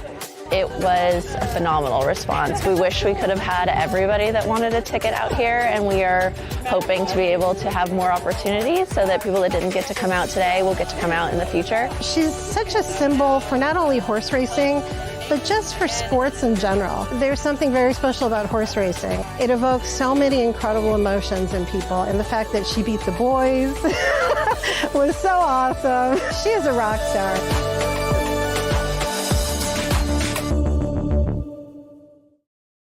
She's the closest thing we have to a living dinosaur. She's huge. That's what I mean by that.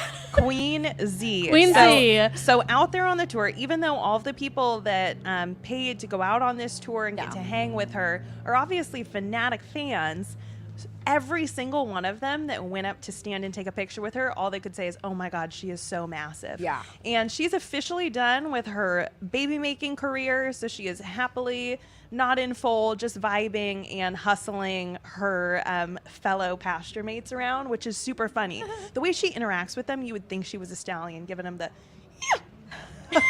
and like bowing her neck and Can I get that as a bossing them around. Yeah, we're actually gonna have Rachel making horse noises as part of the show. But enough It's so of that. cool you got to go to that. A little bit jealous, not gonna lie. But no, we need to kick it over to the feature of Ashland. today. We are 3 minutes out from the Grade 1 Ashland. This is a 1.16 on the dirt for 3-year-old fillies, purse of $600,000. It is a Kentucky Oaks prep, so 100 points to the winner. 50 to second, 25, 15, and 10. This is a field of 8, and 5 of them already have points for the Oaks. And So Jody's Pride is leading right now, already going to be there. Just FYI, second with 40. And take it away, Ren. Well, I was just going to say, I mean, this is a race that's obviously of keen interest for multiple reasons. We have our 2-year-old champ in here, champ filly, just FYI, who is undefeated, 3 for 3, won the Breeders' Cup Juvenile Fillies. And in fact, Jody's Pride was second. You had Candied, who's in the 1 hole. She was third. And so, I mean, obviously we want to see what these girls do. But interestingly enough, not one of them is currently favored. Right now, we've got the number 7 Impel, trained by Brad Cox, as the 6-5 favorite on the board, and that is very interesting. And I mean, obviously people are attracted to the fact that she has put into gangbuster performances already. A 91 by or less out in a first off the layoff at Oaklawn Park, won that by 8.5 lengths. Now I will say I took a look at the chart to see who she beat, and it wasn't much, but sometimes that doesn't even matter. It's just how the horse themselves did it, and she did that beautifully. Now I will say that between Just FYI and the other 2 are coming out of the Breeders' Cup Juvenile Fillies, I was impressed by Just FYI how she was resilient in sitting close to a hot pace that was being set by Tamara that day, and then she was still able to kick on there in the end to get that win. Candied was very interesting to me in there, and she is currently sitting at 3-1 off that 6-1 morning line. She's a horse that already has a win over the track here because she won the Grade 1 Alcibiades as a 2-year-old. She does have a problem where she does not change her lead in stretch. That's just her. I've talked to her connections about that before, and they said, you know what, we tried to train that out of her. She won't do it, so we've decided it's better to just leave her be and let her run a race that way. But she did not get away from the gate well that day, and she overcame a lot to just miss there by 3/4 of a length. And so I like her a little bit more than Jody's Pride, to be honest with you. Jody's Pride has a little bit, to me, what looks to be a little bit more. I'm not big on Jody's Pride today. I think I saw Annie commented she has a 1-4-6 box, trifecta box, and I would agree. I really like Helena's Forte. Well, my concern with her, this just fell me. The only concern I have with her, and I have not seen her up close in person, but on the video, she looks a little shorter to me in terms of she looks a little bit, I don't want to call her a straight up sprinter, but I mean, this is for the 4 Helena's Forte. Yeah, she's got a load of talent in dirt sprints. Yeah, and she's going to have to stretch out. This is her first time going 2 turns. So if you're somebody that doesn't like betting a horse trying something for the first time, I think that I saw a comment from Annie, my mother. Shout out, Mom. Shout out, Mom. Including the 4 in her try box. I agree, but the 4, yes, this is a stretch out. However, every race, more distance, handled it well, handled different tracks. I mean, so far, been very versatile, has done better without the Lasix, consistently putting up the big buyers. This, for me, is my top pick, followed by Just FYI. Okay. I still don't like her at the distance, I will say, but I don't think it's without the realm of reason that she can still get it done. Who's your top pick? My top pick, I mean, at this point, with the prices the way it is, I mean, I was going to be with everybody else on Impel. I was going to go Impel, Candied, Just FYI. I mean, you can't leave Impel out if you're playing exotics, but I would like to try to beat. I know a lot of people think that McPeak's going to pull one off again here with Shimmering Allure. With Shimmering Allure, which I mean, hey, she ran second. She's great at hitting the board, not great at winning. And she's been 2 muddy starts, and one of those was the Demoiselle on that same card where there was the inside bias, and she was find out. Yes, because they are loading in the gate. So we're going to find out here just in a second. We're going to kick it over to the track feed. And I can fix this earpiece now. Short stretch. And they're off. In the Grade 1 Central Bank Ashland, there goes Helena's Forte. Helena's Forte and Impel. They come to the front of the opening strides. Leslie's Rose up close to the inside. Jody's Pride far outside and fourth as they head down into the first turn. Helena's Forte angles toward the rail, clear with the lead by a length around the first turn. Leslie's Rose backs away right behind her. That leaves Impel to move up just off the leader's flank in second. Jody's Pride 3 wide around the first turn, goes from 5th into 4th. Just FYI, between horses in 5th, just over 3 lengths off the early lead. Standout Sensation is 6th. Shimmering Allure is 7th. Candied is last of the 8, 24.35 seconds, the time for the opening quarter. Helena's Forte against the rail leads at 3/4 of a length, midpoint of the back stretch. Impel second by a length and a half. Leslie's Rose to the inside, then Jody's Pride on her outside. That's the ongoing battle for third. That pair 2 lengths from the lead. Standout Sensation fifth against the rail. Just FYI, will have to go to the outside from sixth, just over 5 lengths from the front. Candied is still back in seventh, and then Shimmering Allure is eighth. 48.27 seconds for the first half mile. On to the final turn they go. Here's Impel right alongside of Helena's Forte. They're stride for stride with a quarter mile to go. Jody's Pride is third, a length off the front pair. Just FYI, has to go to the center of the track. Leslie's Rose behind horses. Candied is swinging out to the center of the racetrack, way out on the grandstand side. Impel comes away with the lead. Leslie's Rose is coming after her into the final furlong. And then Just FYI and Candied. Leslie's Rose comes forward for the lead. Just FYI is down to the inside in second, but no catching. Leslie's Rose, who has won the Grade 1 Central Bank Ashland for the Whisper Hill Farm. Leslie's Rose, that horse, my notes on her, disappointing favorite last out in the Grade 2 Devona Dale. So far, looking like more of a sprinter. So she proved me wrong absolutely at this distance. Yeah, I mean, the one thing you would say is, I mean, obviously a lot of people, like early on, I mean, I think it's been dispelled since, but, you know, Into Mischief's already sired Kentucky Derby winner, Breeders' Cup Classic winner. And then obviously a lot of people don't know this, but one of the most famous horses in racing happens to be his half-sister Beholder, Into Mischief's, you know, and she beat the boys in the Pacific Classic. So you can get distance from there. And obviously Galileo, the broodmare sire, you can definitely get distance there. But yeah, this was a big test for her. That mile there at Gulfstream's a 1-turn mile, and she just was flat there in the stretch last out. So yeah. Leslie's Rose, she will be going to the Kentucky Oaks over Just FYI, who was already going, now insured the spot over Impel. So who made up the trifecta? Because it's so hard with the 7. Okay, because with those so 7, probably will not get enough points to head to the Oaks. But speaking That of, said, they might not be going to the Oaks, but there's somebody in the room that will be going. Yeah, to the exactly. Kentucky Derby. That's Super right. excited to introduce our next guest. Jason Worth had a 15-season career in the major leagues. He played for the LA Dodgers as well as the Philadelphia Phillies, with whom he won the World Series and is an all-star player. Jason, thanks for joining us. Yeah, good to be here. I did all that. You did all that and some. You did, and you've got 2-8 Racing. 2-8 Racing. Can you tell the folks? I mean, they should know. You should know why. But go.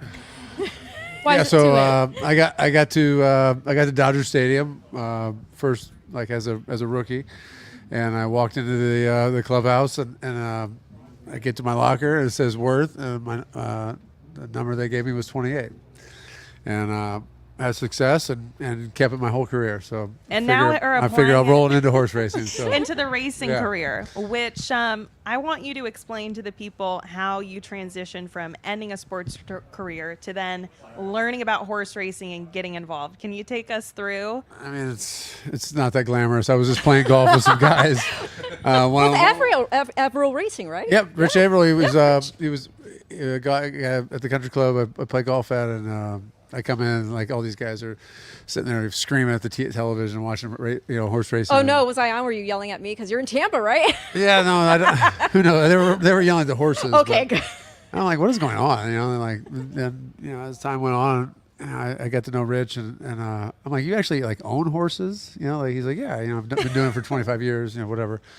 And I was like, well, like hook me up. Like, how do I get in? Like, what, that was my entry into horse racing. He's saying it kind of like brought me along. I rode his coattails for a while. We had a couple nice horses. I was actually just went over to Gainesway today and saw my prized possession, our Callie Kim. How is she? It's so sad. She was had to be retired. Yeah. Yeah. So she won a big race at Gulfstream, and we had a big with Brendan Walsh. We had a big year set up with her, and we're going to run at Kentucky Downs for $1 million, and at the end of the summer, we're pointing her towards the big race at the Breeders' Cup, and she was great. She's at the height of her career, like literally in her prime, and just had a tough day of training, and that was it. Does she have a date now? Does she have a what? A date? She gonna be a mayor? With a she gonna have babies? Well, she's in the sale. You can buy her. Oh, okay. Hey, there you go. I might outbid you. There you go. Buy her back, Jason. Buy her Buy her back. Keep the band together. I'm getting. My phone just buzzed. I think I got another alert. It's we're getting the bids left and right, but I think she's up to like 140,000 now. So how long have you been an owner? Because you've had wild success for just I know. jumping don't in. say that. I mean, okay, for those who don't know, No pressure. Door Knock, Yes.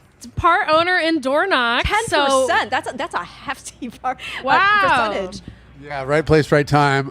Was here at Keeneland a couple years ago at the yearling sale. It's crazy to think. I kind of get into racing, like get a couple horses here and there, and like, all right, let's go to sales. That sounds fun. they are fun. And it was bought some nice horses. Well, every horse you buy, you think is nice, right? Yeah, right. That's why you spend I've the only money. been in horse racing for 2 years, but I know that when you buy a horse, you think it's nice. I always say regardless every of how it horse turns out. is the Kentucky Derby winner until they run for the first time, but you might actually have a Kentucky Yeah, Derby winner. you don't know. So I was at the bar here, and I went to the right side of the bar, not the left, and run into Danny Gargan and his crew, and bought the right guy a drink, and we started talking. Next thing I know, Danny's like, "Hey, we got this great horse," and at that time, he's talking about good magic and all these things that I have no idea what he's talking about. Was this before Exactly. Is this before his full brother Mage had won the Kentucky Derby? Oh, of course. Oh my God. So I was just I'm like, yeah. He's like, you want 10%? And the funny part is, he offered my partner Rich Averill. He offered him the same deal. Oh my gosh. And Rich was like, Rich does fillies.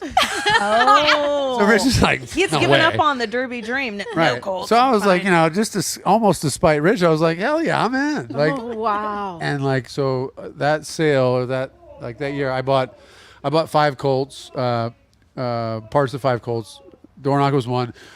Drip was the other, and Drip was live after his broke his maiden, I think at Fairgrounds maybe, but he was going to run at Tampa Bay in the Tampa Bay Derby, and he would have been the favorite. He ran like a 94, 95 buyer, and he would probably have been like 2 to 5 in that race. He scratched the week of going over, so I literally had a chance to have two Derby horses. That is Well, wild. after you bought into him, though, when you're watching last year's Kentucky Derby, watching Mage cross the wire first, what's going through your head? Well, I'll tell you, it's a crazy story. So, again, right place, right time. Run into Bob Edwards on Oaks Day, and we're just happened to be standing E5 there. Racing. Right, and we just happened to be standing there and talking to our friends at Facig, and one of the horses that scratched out of the Derby, the people weren't coming, and I'm not going to say names, but we were basically offered one of the winner's circle suites for Saturday, the next day. If we had enough people to buy it or whatever, and me and Bob looked at each other like, hell yeah! So we had the last suite in the And was winner's this circle your suite. first ever Kentucky Derby? Second. Okay. I mean, I obviously knew of horse racing, thought it was cool, knew nothing about it. Go to a Derby, first year in horse racing, second year go to the Derby, end up in the winner's circle suites for the Oaks with Bob, and then we get our own suite, or with a bunch of people. We go in and we're sitting in the. I don't know if I'm actually supposed to say this, but we're sitting. It's allowed here. We're sitting. Don't tell anybody. We're sitting in the winner's circle suites, the last suite, and I own parts of Door Knock, and we're all over Mage because Forte snapped Mage at in the Florida Derby, Right. Yep. and we're like, you know what, we were like, we had Mage and all the exotics, everything, fix 5, fix 6, whatever. So when Mage won, we acted actually probably more ridiculous than the people that won the Derby. People were congratulating us because people around us were like, oh my God, they won the Derby because of how ridiculous we acted or whatever. And it was like, we won the Derby, but it really was like, oh my God, what are the chances that we we got Door Knock, Mage's full brother. You kind of did win. So it was your mind. Oh yeah. And then was your phone ringing off the hook, people trying to get a piece of? Oh, I think my phone's dead by that point. But it was a banner day. I mean, it was a banner weekend. That was the second Derby. So we're like, we got to be here next year. All the things you say or whatever. And then and now look at this. Well, I mean, we gotta get through tomorrow, and we got to come out healthy. We were just over at the barn messing around with him, giving him peppermints. And, how's he doing? How does he like Keeneland? He broke his maiden here, right? Right. I mean, he loves Keeneland. He's. I mean, what do I know? I don't know anything. I love these conversations. People talking about like, handicapping. You got all your sheets here. And then Honestly, Jason, I'm right there with you. I just no thoughts, just vibes. Well, I mean, and that's how you ended up. I mean, let's be realistic. But how often are the vibing. handicappers right? Like it's like. I'm. You're good. I heard you're good. No offense. I mean, no offense, but like, I mean, I'm taking long shots all day long. I gave out an ice cold trifecta earlier today at Tampa Bay Downs. No doubt. All right. How'd you do in the tournament in Vegas? I didn't. She played the I tournament. did well. Yeah. I had 2 entries and I got them both in. I cashed pretty good. All right.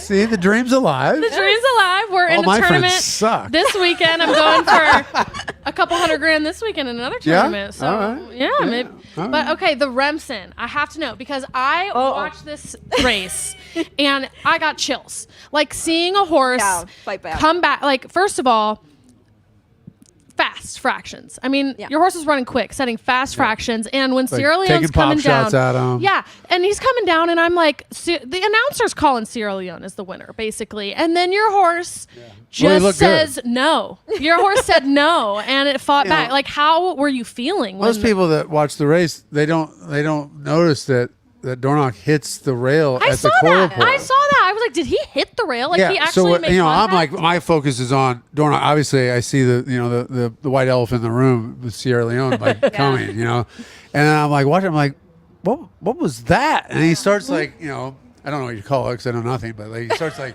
doing this thing. I'm like, oh my god, like it's over. Yeah, it's over. yeah. And then sure enough, Sierra Leone runs by him, and then like you see those ears prick, and he's like, not today. Which was, I mean, incredible. I know Like, very it little about shows- horse racing, but I know a lot about sports. Yeah. That was cool. Well, right. Like, how do you compare a horse to like an athlete like that? Yes. Because I mean, you're obviously a professional athlete, and these horses are too.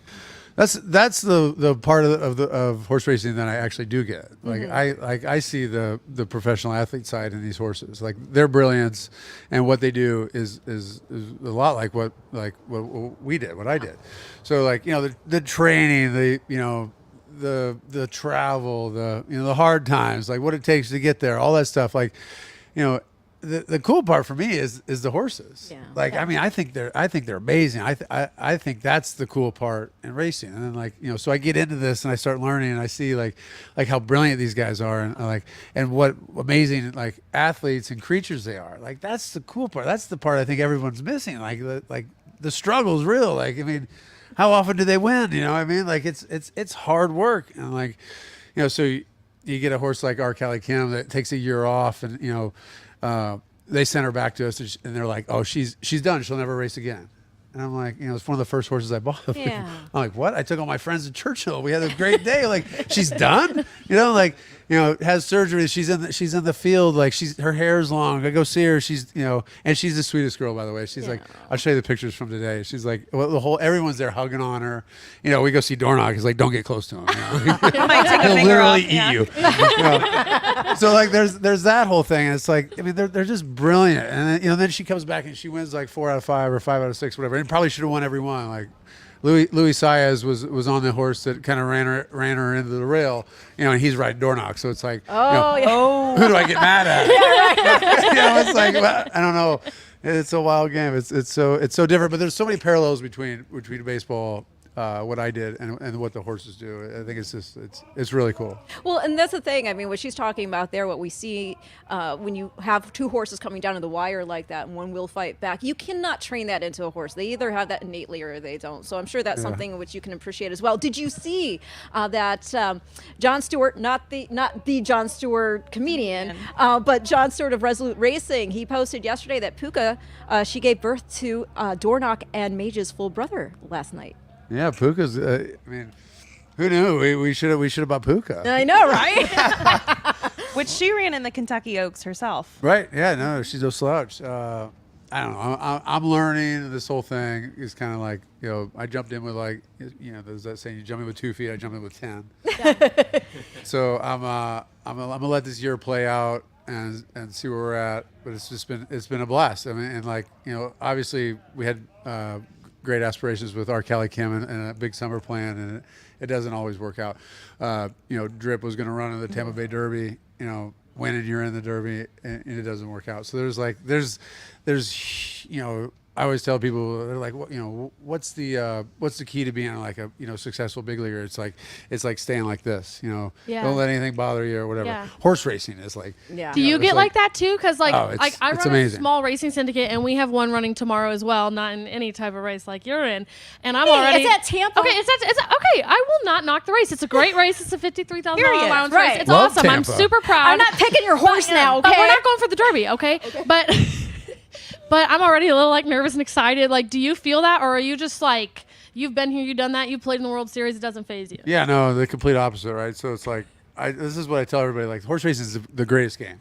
Is the best game. You can be running a 16 claimer at Tampa, and if you own the horse, not if you bet on the horse. If you own the horse, that's the difference. This is what I tell everybody: like, betting on it is nothing. You have to own the horse.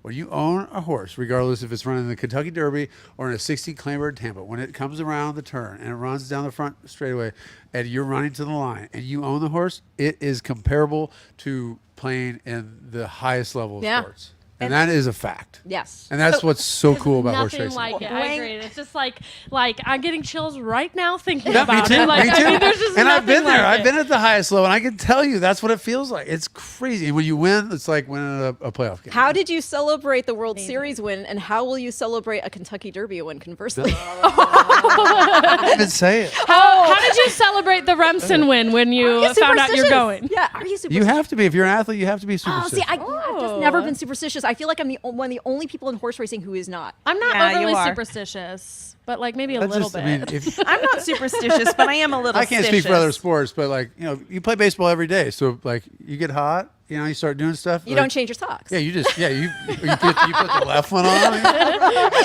It goes without Do you saying. turn them so. inside out at least, or no? you throw them in the bin. I don't know. Who knows? I mean, none of it makes sense, but like, there's a something to it. But it's a crazy game. I think it's the most underrated sport on the planet, bar none. Aw. And like I'm 2 years into it, and I'm fully addicted. I'm hooked. I can't wait for tomorrow, and what this summer brings. I've canceled my whole schedule. I'm following all these horses around all summer. I'm doing Belmont. I'm doing if we go to the Preakness, we're going to Preakness. Saratoga. I might be there the whole meet. I don't know. That just sounds like a good time. And are you looping in, your buddies from the league into this? Do they You're know friends with what's Bregman, going right? on? Yeah. I talked to Bregman. I had Scherzer at the race, and our buddy Sean Kelly. He was a Tiger. I'm from Michigan. Yeah. Max. Max, I wasn't sure. He's still playing, so he went to the Fountain of Youth, and he was blown away. He was like, "This is amazing. This is a great sport." So, I think as time goes on, more people get like they get into it. They get there. They see it. Mm-hmm. I think there's. I just think this sport has so much room to grow. Yeah, of course. Oh, there's so much. It's so underrated. Yeah. Like people have no idea how cool this sport is. I mean, And it's awesome to have someone like you who does have platform and exposure to show people that, because like I only got involved in racing like 6 or 7 years ago, but I didn't even know it was still a thing. I was like, they still do that? There's still a derby? Like I had no idea. It's just there's not a lot of presence. It's got like such a bad stigma, I think, still attached to it. When there's so many great things about it. There's so many great people involved. Like, and now I'm starting to learn, there's still like people that I know are like, oh, straight to the glue factory. I'm like, no, actually, like that is the farthest thing from the truth. Like, just I'm talk hearing about R. Kelly Kim to them. You're like, that girl is my wife. Yeah, she's great. Her career is not over. It's just beginning. Like, Yeah. And like all the aftercare programs that have been started like recently, and like there's just so much. These horses to this are having sport. spa days. They really are. I mean, these Literal horses are spa parts of our days. family. Like, Who gets treated better than these horses? I know, right? Amazing. I mean, it is great. So I think there's room. There's a long, runway for this sport, and I think a lot of people can get involved many different ways. And now all these syndicates that are coming up. Yeah. And all Well, you're that. friends with the Legion guys too, right? Yeah. Yeah. Yeah. Own Horses Legion. And like Yeah. those guys are up and coming. I love those guys. Evan Cianello is one of our really, really good friends. He and his wife Anna, they're just great people, and it's fun to see the success. They have. Did they pinhook Honor Marie? I think, who won the Kentucky Jockey Sure. Club. I'm pretty sure. Yeah. But yeah, it's so great. You have so many wonderful people, different characters, and everybody has a fun perspective on what got them hooked. I was talking about earlier. I grew up in it. Grew up on the breeding side of it and everything. So that's why I'm a petty geek. But I love these horses. They don't come with ego. They come with just the heart, the innate want to run. And it seems like Dornoch has that. Yes, If he's a horse that can get bumped into a rail and Yeah. rally And back passed after that, and that's rally. who you need in the Kentucky Derby. In a 20-horse field, that is the Yeah. toughest race I feel to like win. people aren't really talking about what happened in the Remsen with him and Honor Marie, and that's Tell 'em. fine. Yes, That's fine. speak on it. Let's just let it go. let it go. Just keep it going. Well, tomorrow, Maybe we'll get I a mean, price. Well, tomorrow, hey, like the argument between was it the bias, was it not the bias, should be answered. I will say horses, they're on the front or close to it, tend to do very well here at Keeneland because it's that shorter. Well, the pace projector has him wiring the field and winning. Okay. Just so you know. Timeform US loves Dornoch. I can't wait to see the race. I think it's going to be round 2. Yeah. Dornoch, Sierra Leone. Yeah, heavyweight fight. Let's yeah, go. I really think it is. And regardless, y'all are both going to the Derby, but let's get a win. And we should mention, out of that Remsen race, we did see domestic product go on to win the Tampa Bay Derby. Yeah, that's right. True. Yeah. Absolutely. So Who knows? Nobody knows what's going to happen. That's what's great about it. Nobody's sitting. You can look at these sheets all day long. You're good at it. But nobody knows, right? I know.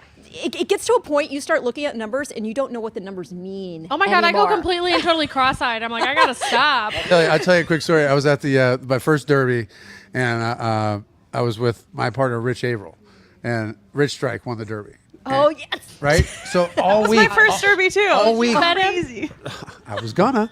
So Oh, no. I was all on Rich Strike. I had him in all my runs, whatever. Did he tell you were insane? Hold on. I'm not gonna say who. But a really good handicapper, like legendary handicapper, came by the table. We were talking. Throw him under the bus. No way. No way. I like him way too much. Cancel a bet. Like him You way too much. canceled a bet. And the famous quote is, "I can't tell you who's going to win, but I can tell you who's not going to win." Oh no. Oh no. He didn't. I talk think about the I horse. think is I mean I like it's probably like BS, but like I'm like it cost me $1 million because I had him in every run, everything, and I was like, nope, he's gone.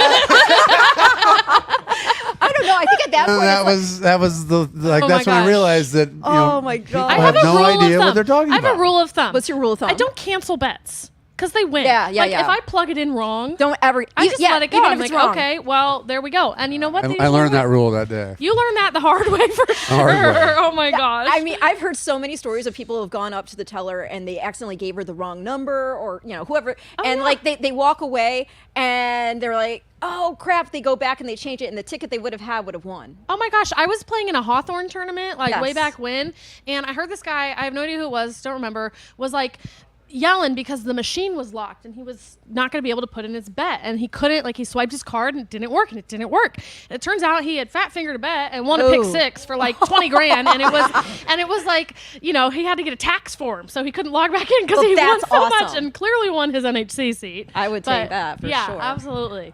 Crazy game. It is. Crazy game. It's a It crazy. is. I can't tell you who's going to win, but I can tell you who's not going to win. My goodness. So Words to live by. Well, do you have the outfit picked out for tomorrow? Yeah, oh yeah. of I know course. you come Weeks styling ago. and Weeks ago. profiling. You got the hat. He brings the hat. That's great. That's so much fun. I got my hat today. Oh, she got it. You It's so know. Keeneland. Yeah, but you got your door knock cap going right now.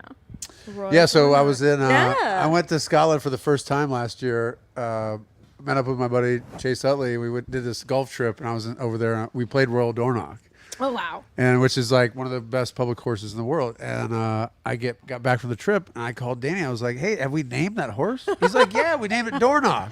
No way. Get out. Like Royal Dornoch, like the golf course. He's like, "Yeah, I think so." Shut up. Larry Connolly, whatever. I'm like, That's a universe sign if I ever heard one. freaking Dornoch, like, What Yeah. are all the- right. Yeah. Serendipity. Okay, Yeah. we've got some really very savant type I mean, statisticians out there. What is the statistical probability that would happen. Tune in the chat It's if you wild. know But what the it's- odds of that happening My are. Real thing. It's gosh, a we real need an deal. actuary. My gosh, that is incredible. Yeah, and, you know, he's a cool dude. We were just over there. Took some. Actually, Danny's like, "Don't tell anybody you came over here." So I'm like, so of course we took everybody over there. You know, got the family to see him and the friends and everything. He's a cool dude. I mean, I haven't been around too many horses, but something about him. And that's a magical kind of manifestation. And we're super excited to see how things play out for you tomorrow. Time will tell. So exciting. We're I won't even excited ask. to Who root do you like in the on. bluegrass? Yeah. Like, I'm not going to. So that door knock. We just want him to get through it. Have maybe learn some stuff and get through it healthy and move on. I mean, Be a good prep for the Derby. yep, that's it. Well, Good luck. We're rooting for you, cheering you on. All right. So much fun, Jason. Yeah, thank you Yeah, for we joining can talk to you us. forever. We got to do like another follow-up Yes. podcast Yeah. episode. Yeah. Stay in touch. I'm gonna be following this guy around all summer. So I love it. Let me know. Amazing. All Cool. right. Well, Thanks for having me. best of luck. Thanks All for right. joining us. Take it easy. Jason. How cool. So exciting. I can't even imagine. No, I neither can can kind of imagine a little bit, like, because I've thought about it. I mean, being a horse owner and a breeder, I have thought about it. I won't yeah. pretend. I have imagined having a horse in the Derby, but But more often Must than be not, incredible. it might be like this upcoming race 10 in a couple minutes. My best bet of the this is my best bet Last here. race 4 of minutes the out. day. Last race of the day. My very best bet is in this race. Ooh, all right. Well, let's get to it. This Okay. race is a 1.16 on the turf, maiden special weight, And you know 3-year-old I love a maiden fillies. special weight. Yes, me too, girl. So, My best bet is number 3, Guinevere. oh my God, shut up, me too. Oh my God, they're getting along. Oh my God, we're getting along. Okay, okay. Do you remember This I was- texted you? Remember I texted? I said, You said I have the best bet, and I didn't ask who it was because Nope. I just I didn't said- want to be biased. I said my best bet's in the last race of the Shut up. Oh my God. Okay, this Okay, horse why do you like it? is fit, is primed. was- Workouts, look 5 and 59, 5 and 58 bullets, all at Keeneland. So she's here, Yep. she's comfortable. I mean, we have horses who are just Yes. shipping up here because the meeting just There's the no meet speed just in this started. race. There's no real speed in this race. Okay, Wesley Ward, Other than her. maiden second start. Yeah. 37%. Well, yes. Okay. Wesley Ward synthetic to turf because we're switching to turf. Yes. 44%. Nice. I love this horse. 6-1 morning line. Still getting 4-1. Bennett. Yeah, no, I mean, for all those reasons, I mean, I look at this race, other than her, there's no real speed. And because looking at those drills, it looks like she wants to jump. And it looks like she would have jumped had she not had the bad start from the gate in that debut, which was on the synthetic at Turfway Park. So then she had to be, content to sit back and just wait. She came on to get the show dough, but you're by Justify, you're out of Sansaria, by Australia. Hello. I mean, this filly should love the turf. I agree. And I'm currently logging in to place a wager. Yes. So who do you have underneath? I didn't even care. I saw her. I was like, I'm going straight up win bet. Okay, I have the number 7 Missoula on the bottom. I have this Currently horse- 5-2 on the board for Christophe Clement. Whoa, $400 win play play show from on the Frankie on the 12. That's confident. That is confident. That Anything is to say about the 12? Because Frankie, Faith Understood. By Catholic Florent Boy. Giroux. I can't move. Okay, my I feet, won't my, lie to my you. hands are so cold. I can't move. I was my like, feet. I hope Ren doesn't need that sheet that My Jason note- just said. my note No, on the 12 that was just the bluegrass. was She's got that memorized. Yes. The pedigree. Faith Understood. pass for me. It was- Catholic Boy, grade 1 winner on turf, but only raced once on synthetic. I thought could improve off of it and switch to grass, but not enough to make me bet. Maybe but it's a Jonathan Thomas angle, flow motion there with Florent Giroux. But yeah, I'm just, this horse didn't show any speed, and there's already a lack of real speed in this race. I think Guinevere jumps out there in wires. Okay, well, a lot of people are saying 12 looks interesting based off of the work. Well, they're wrong. No, I'm joking. Fight us in the comments, actually. I like the 7 Missoula. I said this horse I have ranked on best pedigree and fastest in the race. So for me, on these maiden races where they don't have a lot of starts, I mean, that pedigree is really important for me. And I read Stain Honor improved from 57 to 73 by her first 2 starts. So See, I like Guinevere's pedigree better, but I mean, she does have a great pedigree. no, But I still have the 3 on top. Absolutely. yeah. I'm gonna put some win money on the 3. I'm probably gonna play an exacta with the 3 over the What odds am I getting on the 1? Moonlight Gambler, 4-1. This horse has been improving each race. Didn't run as fast on synthetic last out, but was still second off that 3-month layoff. So I think coming back second off the layoff, which Colebrook is 20% with a $5.51 ROI. So cashes in that spot. So, and they tried her in a grade 2. Yeah. So they think a lot of her. Well, yes. Do you have anything to say about the 7, Missoula, Yeah. representing Ireland? Well, We've got that's her underneath Irad horse, yeah. Ortiz, who again has been proven to be a beast here. That's with my second Christoph pick Clement. for sure. That one, Moonlight Gambler, and then the only other horse I noted was Hidden Presence. Does have some fairly slow works coming into the race, but has hit the board in every single race and been improving pace figures with each outing. Yes, that's Lost last race by a neck, but's a closer here. I think that could be a player. And unfortunately, since we're out here on the hill, I can't load my wagering account. Oh, no. Watch this hit. Somebody put a $20 bet on the 3 for me. No, I'm having the same trouble. Matt Carothers, if you are watching right now, put some money down on the Please, number 3. somebody Go help out there. Book my action, please. I'm in a full-on panic here. We I know. agreed on this Would Dan book horse. our action? Dan, book our action. No, I am nothing without Father Dan here to place the bets for me, and I just pay him off in White Claws. Another thing that's cool about the 3, this is partially owned by my racehorse. Yes, yes. So there's probably some fans in the chat that I are would part of the think My so, Racehorse yeah, group, yeah. and a win for them is a win for thousands, and that's pretty cool that these owners get to be involved in a horse that cost $925,000. Yeah. So you really hope that number 3 can Take get it home up. today. Take And by it home. and by the way, I mean, if you want to have her flattered in those company lines, I mean, the winner there, Winnable, went on to run second in the Bourbonnais Oak, so no slouch. Yeah. The only fear I had about this 3 was the 13 also eligible, which did not draw in. No. So I mean, Wesley Ward is so good at getting these horses to break sharp from the gate. Really So is. it was surprising that did not happen for her on debut. Yeah. But again, she is out of I mean, Australia, for those who don't know, I mean, you don't even really need to know horse racing to understand, like, the name of a race sounds very prestigious. Well, in this case, I mean, Australia, his wins include the 1.5 mile Irish Derby. So, I mean, you can appreciate Kentucky Irish Derby. So you don't really need to know horse racing to know that's a very important race that he won at a big distance. Justified, Triple Crown champion. And of course, the Triple Crown includes the 1.5 mile Belmont. So I think she's fine at this distance. Again, I just think we get a good, hopefully, sharp start and she wires. Oh, we have a late scratch Oh, on who? the number 11. Okay. Number 11, Choate. So basically chocolate without the L. Do you want some chocolate? If you can tell, Is chocolate on the mind? On the mind. Yeah, okay, and but this this horse is had no ridden by business here. Gavin Ashton, who Okay. is part of the ABR family, dating Isabella Leslie. Oh. That's some tea for the viewer. Well, they've been together a long time. Whatever.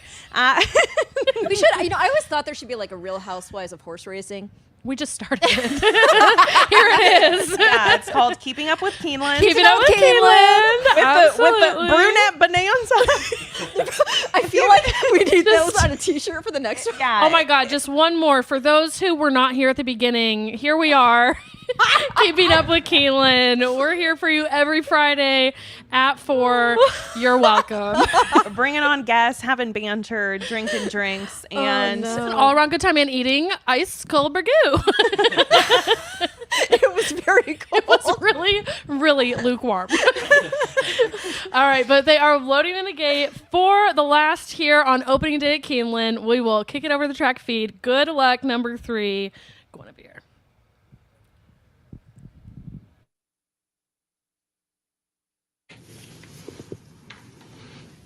Stephanie's Warrior comes forward along with Tonal Light.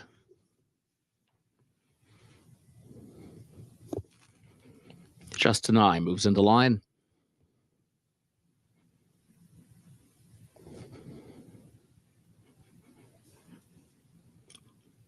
Lucky Speech and Redo both move in. Faith Understood will be the last one to load. Comes forward now. Goes in at the post.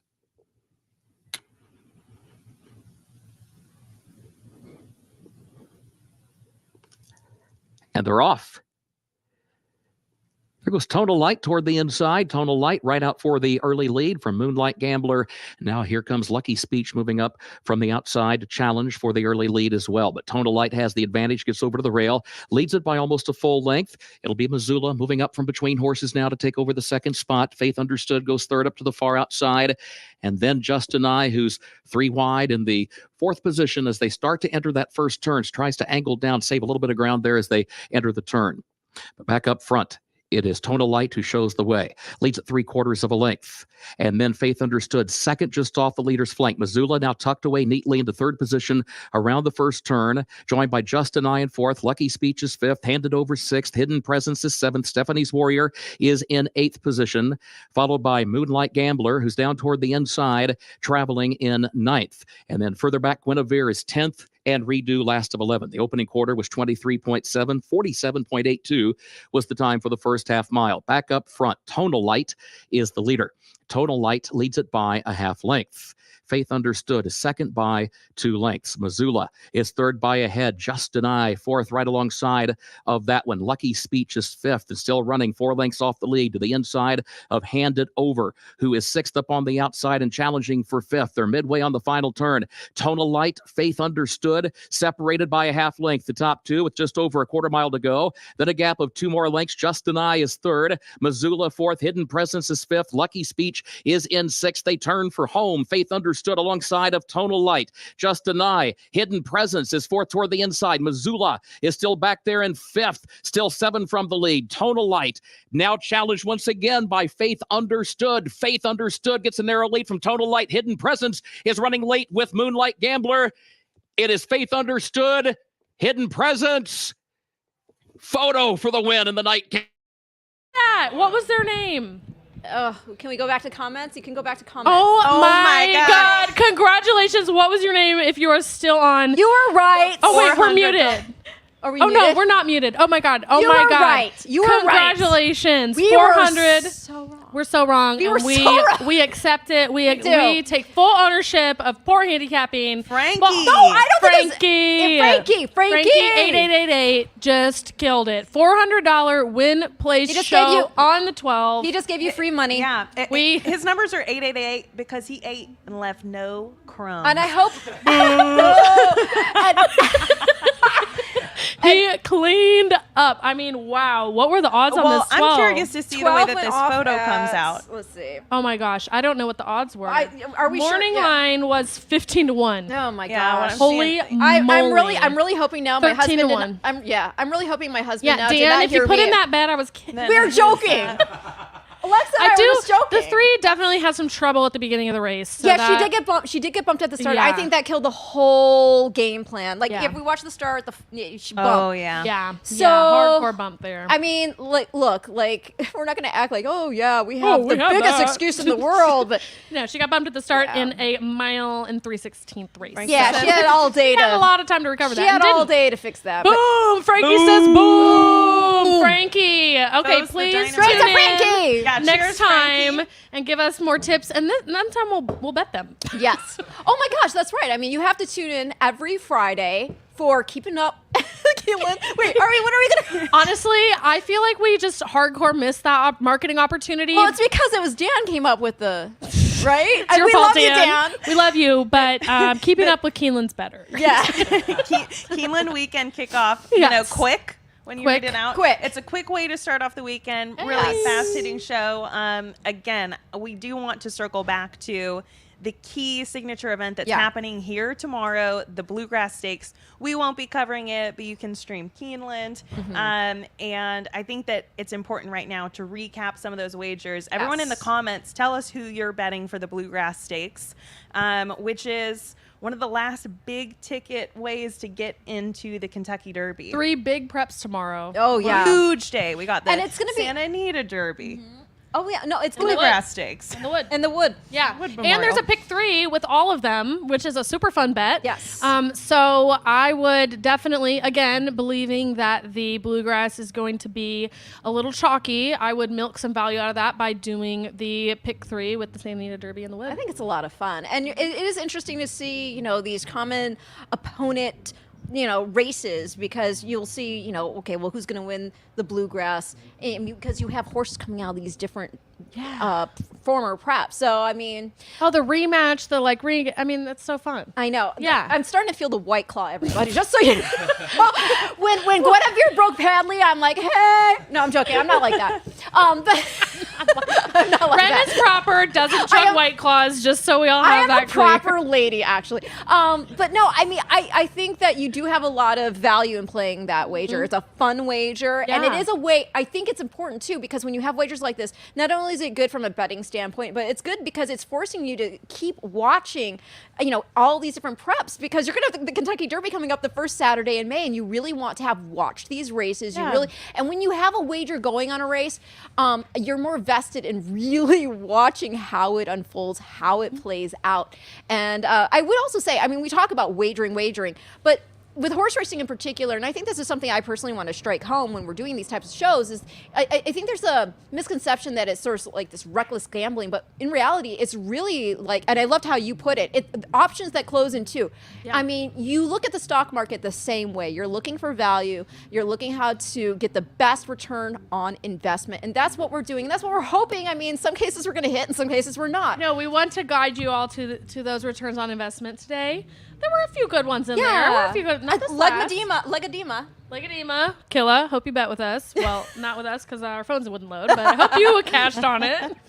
But I mean, when we're looking at horse racing, if you do the work, it's one of those, and this is why, and you can testify to this, that being part of the tournament scene, you will see a lot of the same names on that leaderboard because it's not random. No, it's not random. And this weekend there is a huge tournament, the Players Championship, for the next 2 days. I will be in it, going for a couple $100,000 top prize. So let's go.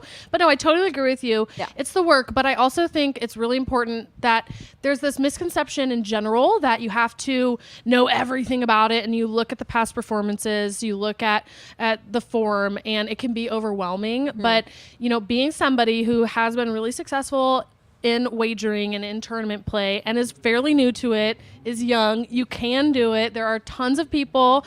I know that Lauren, correct?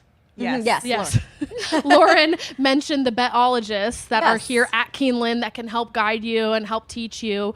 And there's just so many great tools out there. So don't be afraid if you're not like a very experienced handicapper. Absolutely come in, ask questions, and you can do it. Absolutely. Yeah. And find winners occasionally. Okay, so occasionally. So for the Bluegrass Stakes, we're going to do a quick recap of who all of our guests pick were. And that's on you, Ren. That's on you, Ren. Jason threw my PPs. Okay, so we had Katie's pick was Top Connor, the one horse. Greg likes and Greg Harbit with the Ed Brown Society. Just a touch. A touch. Which I'm glad you took receipts. I don't think we asked Lauren. No, we did. We did. Lauren said, "I'm going to head up a batologist." Oh, that's what she said. That's right. Well, okay. I'm sorry. We asked her, but she's involved in the patron. We asked her, but she found a loophole out. Yeah. Of answering the question. Okay. And obviously, Jason is on door knock. And mine is Sierra Leone door knock throwdown. Jason's a big man. He could. Okay, if you force me, I will say Sierra Leone. I think putting the blinkers on and him maturing the next out, I think is going to be closer to the pace, and I think that he wins. But I do think it'll be a battle, and I think they both have a shot. Yeah, it's really hard because I was talking about Sierra Leone and just the fact that the Risen Star has been so productive and juicy in terms of the horse's performance out of there. But after talking to Jason too, he's so rootable. Oh, I want Dornock to win. I know, right? I'm rooting for Dornock. I know. Time From U.S. Pace Projector has Dornock wiring the field. And if that happens, I'm going to be so happy. This is a track in which he may very well have an edge. And, with Sierra Leone, he goes wide off these turns. At least he has. Yeah. And you don't really have a ton of room for error here. And you don't want to lose too much ground. So we'll see what happens. And we will see what happens. And like in a tournament scenario where you can't really play, you can, and I do play favorites, but depending on the odds, you might see me play in Top Connor. Okay. a little value kick, right? That's there. around and find out.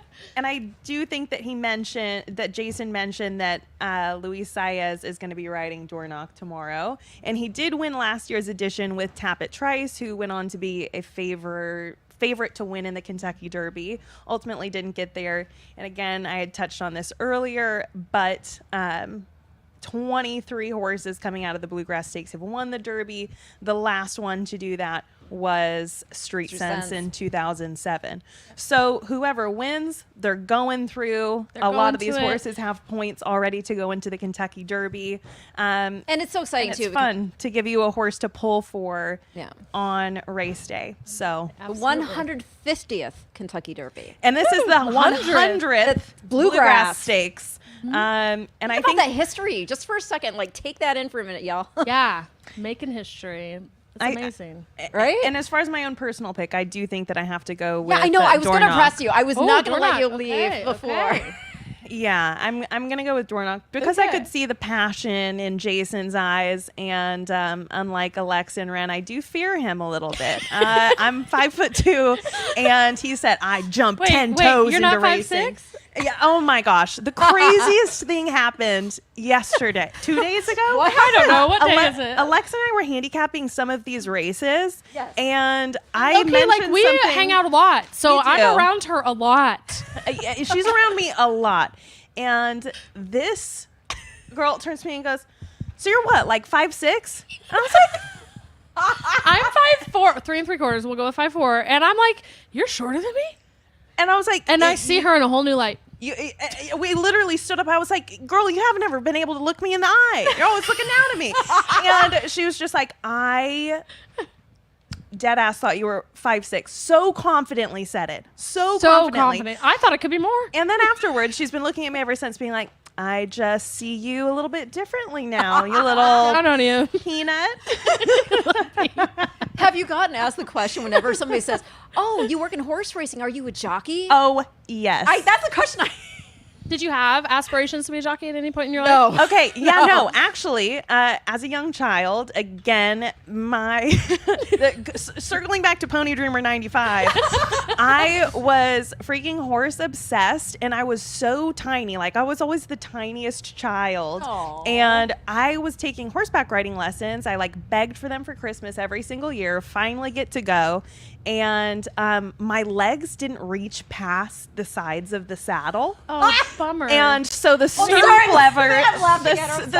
leathers would have to be tied up, and everyone would always be like, "Oh my gosh, it's just like a jockey." And when I tell you I was like 4 feet tall until I was 16 years old. Aw. How did I miss that? And so I would be in like 8th grade, 9th grade, and when I was riding, I would get thrown on these crazy ponies that like little girls couldn't ride, and they're like, "Rachel's the size of a 4th grader. Just put that girl up there, and she'll tame that thing right down." So at a young age, just because everyone said, "Oh my gosh, you're like a little jockey. Those little tiny legs don't reach past the sides of the saddle." So I would just like be beating my legs into the side of the my saddle, gosh. just getting nowhere. The horse would look back at me like, "Girl, Butterfly. who's back there? Hello? See, Is the rider in the room with us?" I had the different, because short girl syndrome here. I'm like 5'3 1/4. I have to count that quarter in. I had to have You're the biggest 5'3 horse. 1/4? 5'3 1/4.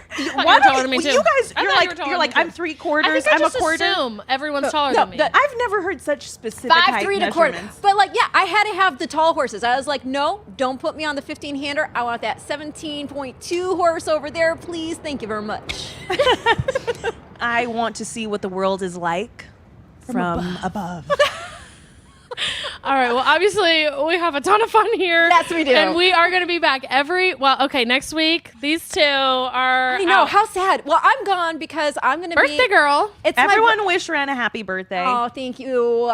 But yeah, I told them you cannot do bread pudding without me next week. Yeah, Ren will kill us if we. So bread pudding will I be will cry in a couple of weeks. So yeah, well, Matt Carothers is covering the apple blossom, so I did not want to be by myself without my at least without my husband anyway, on my birthday. So I'm going to go and accompany him and enjoy Oaklawn for the very first time. But I will be contributing something to the broadcast. And I'm going to be at a bachelorette party in Florida. Oh, Hey, she's gonna be partying it up. I'm freewheeling. But which I will you don't have- want me to FaceTime in from that. We might. It might be really fun. Oh my gosh, you have to then. That would fit the Keeping Up with Keeneland vibe. It would. Yeah. Oh my gosh. Courtney and Kim take Miami. But Here we are. But no, Bailey Armour will be co-hosting with me next week, and we'll have tons of awesome guests. Yeah. So keeping the brunette vibe we'll going. be back for the and then, third week and fourth week. And it's not that we don't love you blondes. I'm married to a blonde. I'm just... We're not discriminating. We're not discriminating. No. We but just brunettes like- are better. How could she do this? Question mark. We're going to get in so much trouble. Anyway, please join us every week live at 4 p.m. Fridays for the Keeneland Weekend Kickoff, Keeping Up with Keeneland. A sign off from Alexa Zepp with Daily Racing Form, Ren Carothers, our expert pedigeek, and me, Rachel Miller with America's Best Racing. We'll see you next weekend, guys. It's America's original sport, and no one covers it better than americasbestracing.net. From the sport to the lifestyle, the best races, horses, and destination venues, cocktails, gambling, fashion, and more. americasbestracing.net is a sport for you.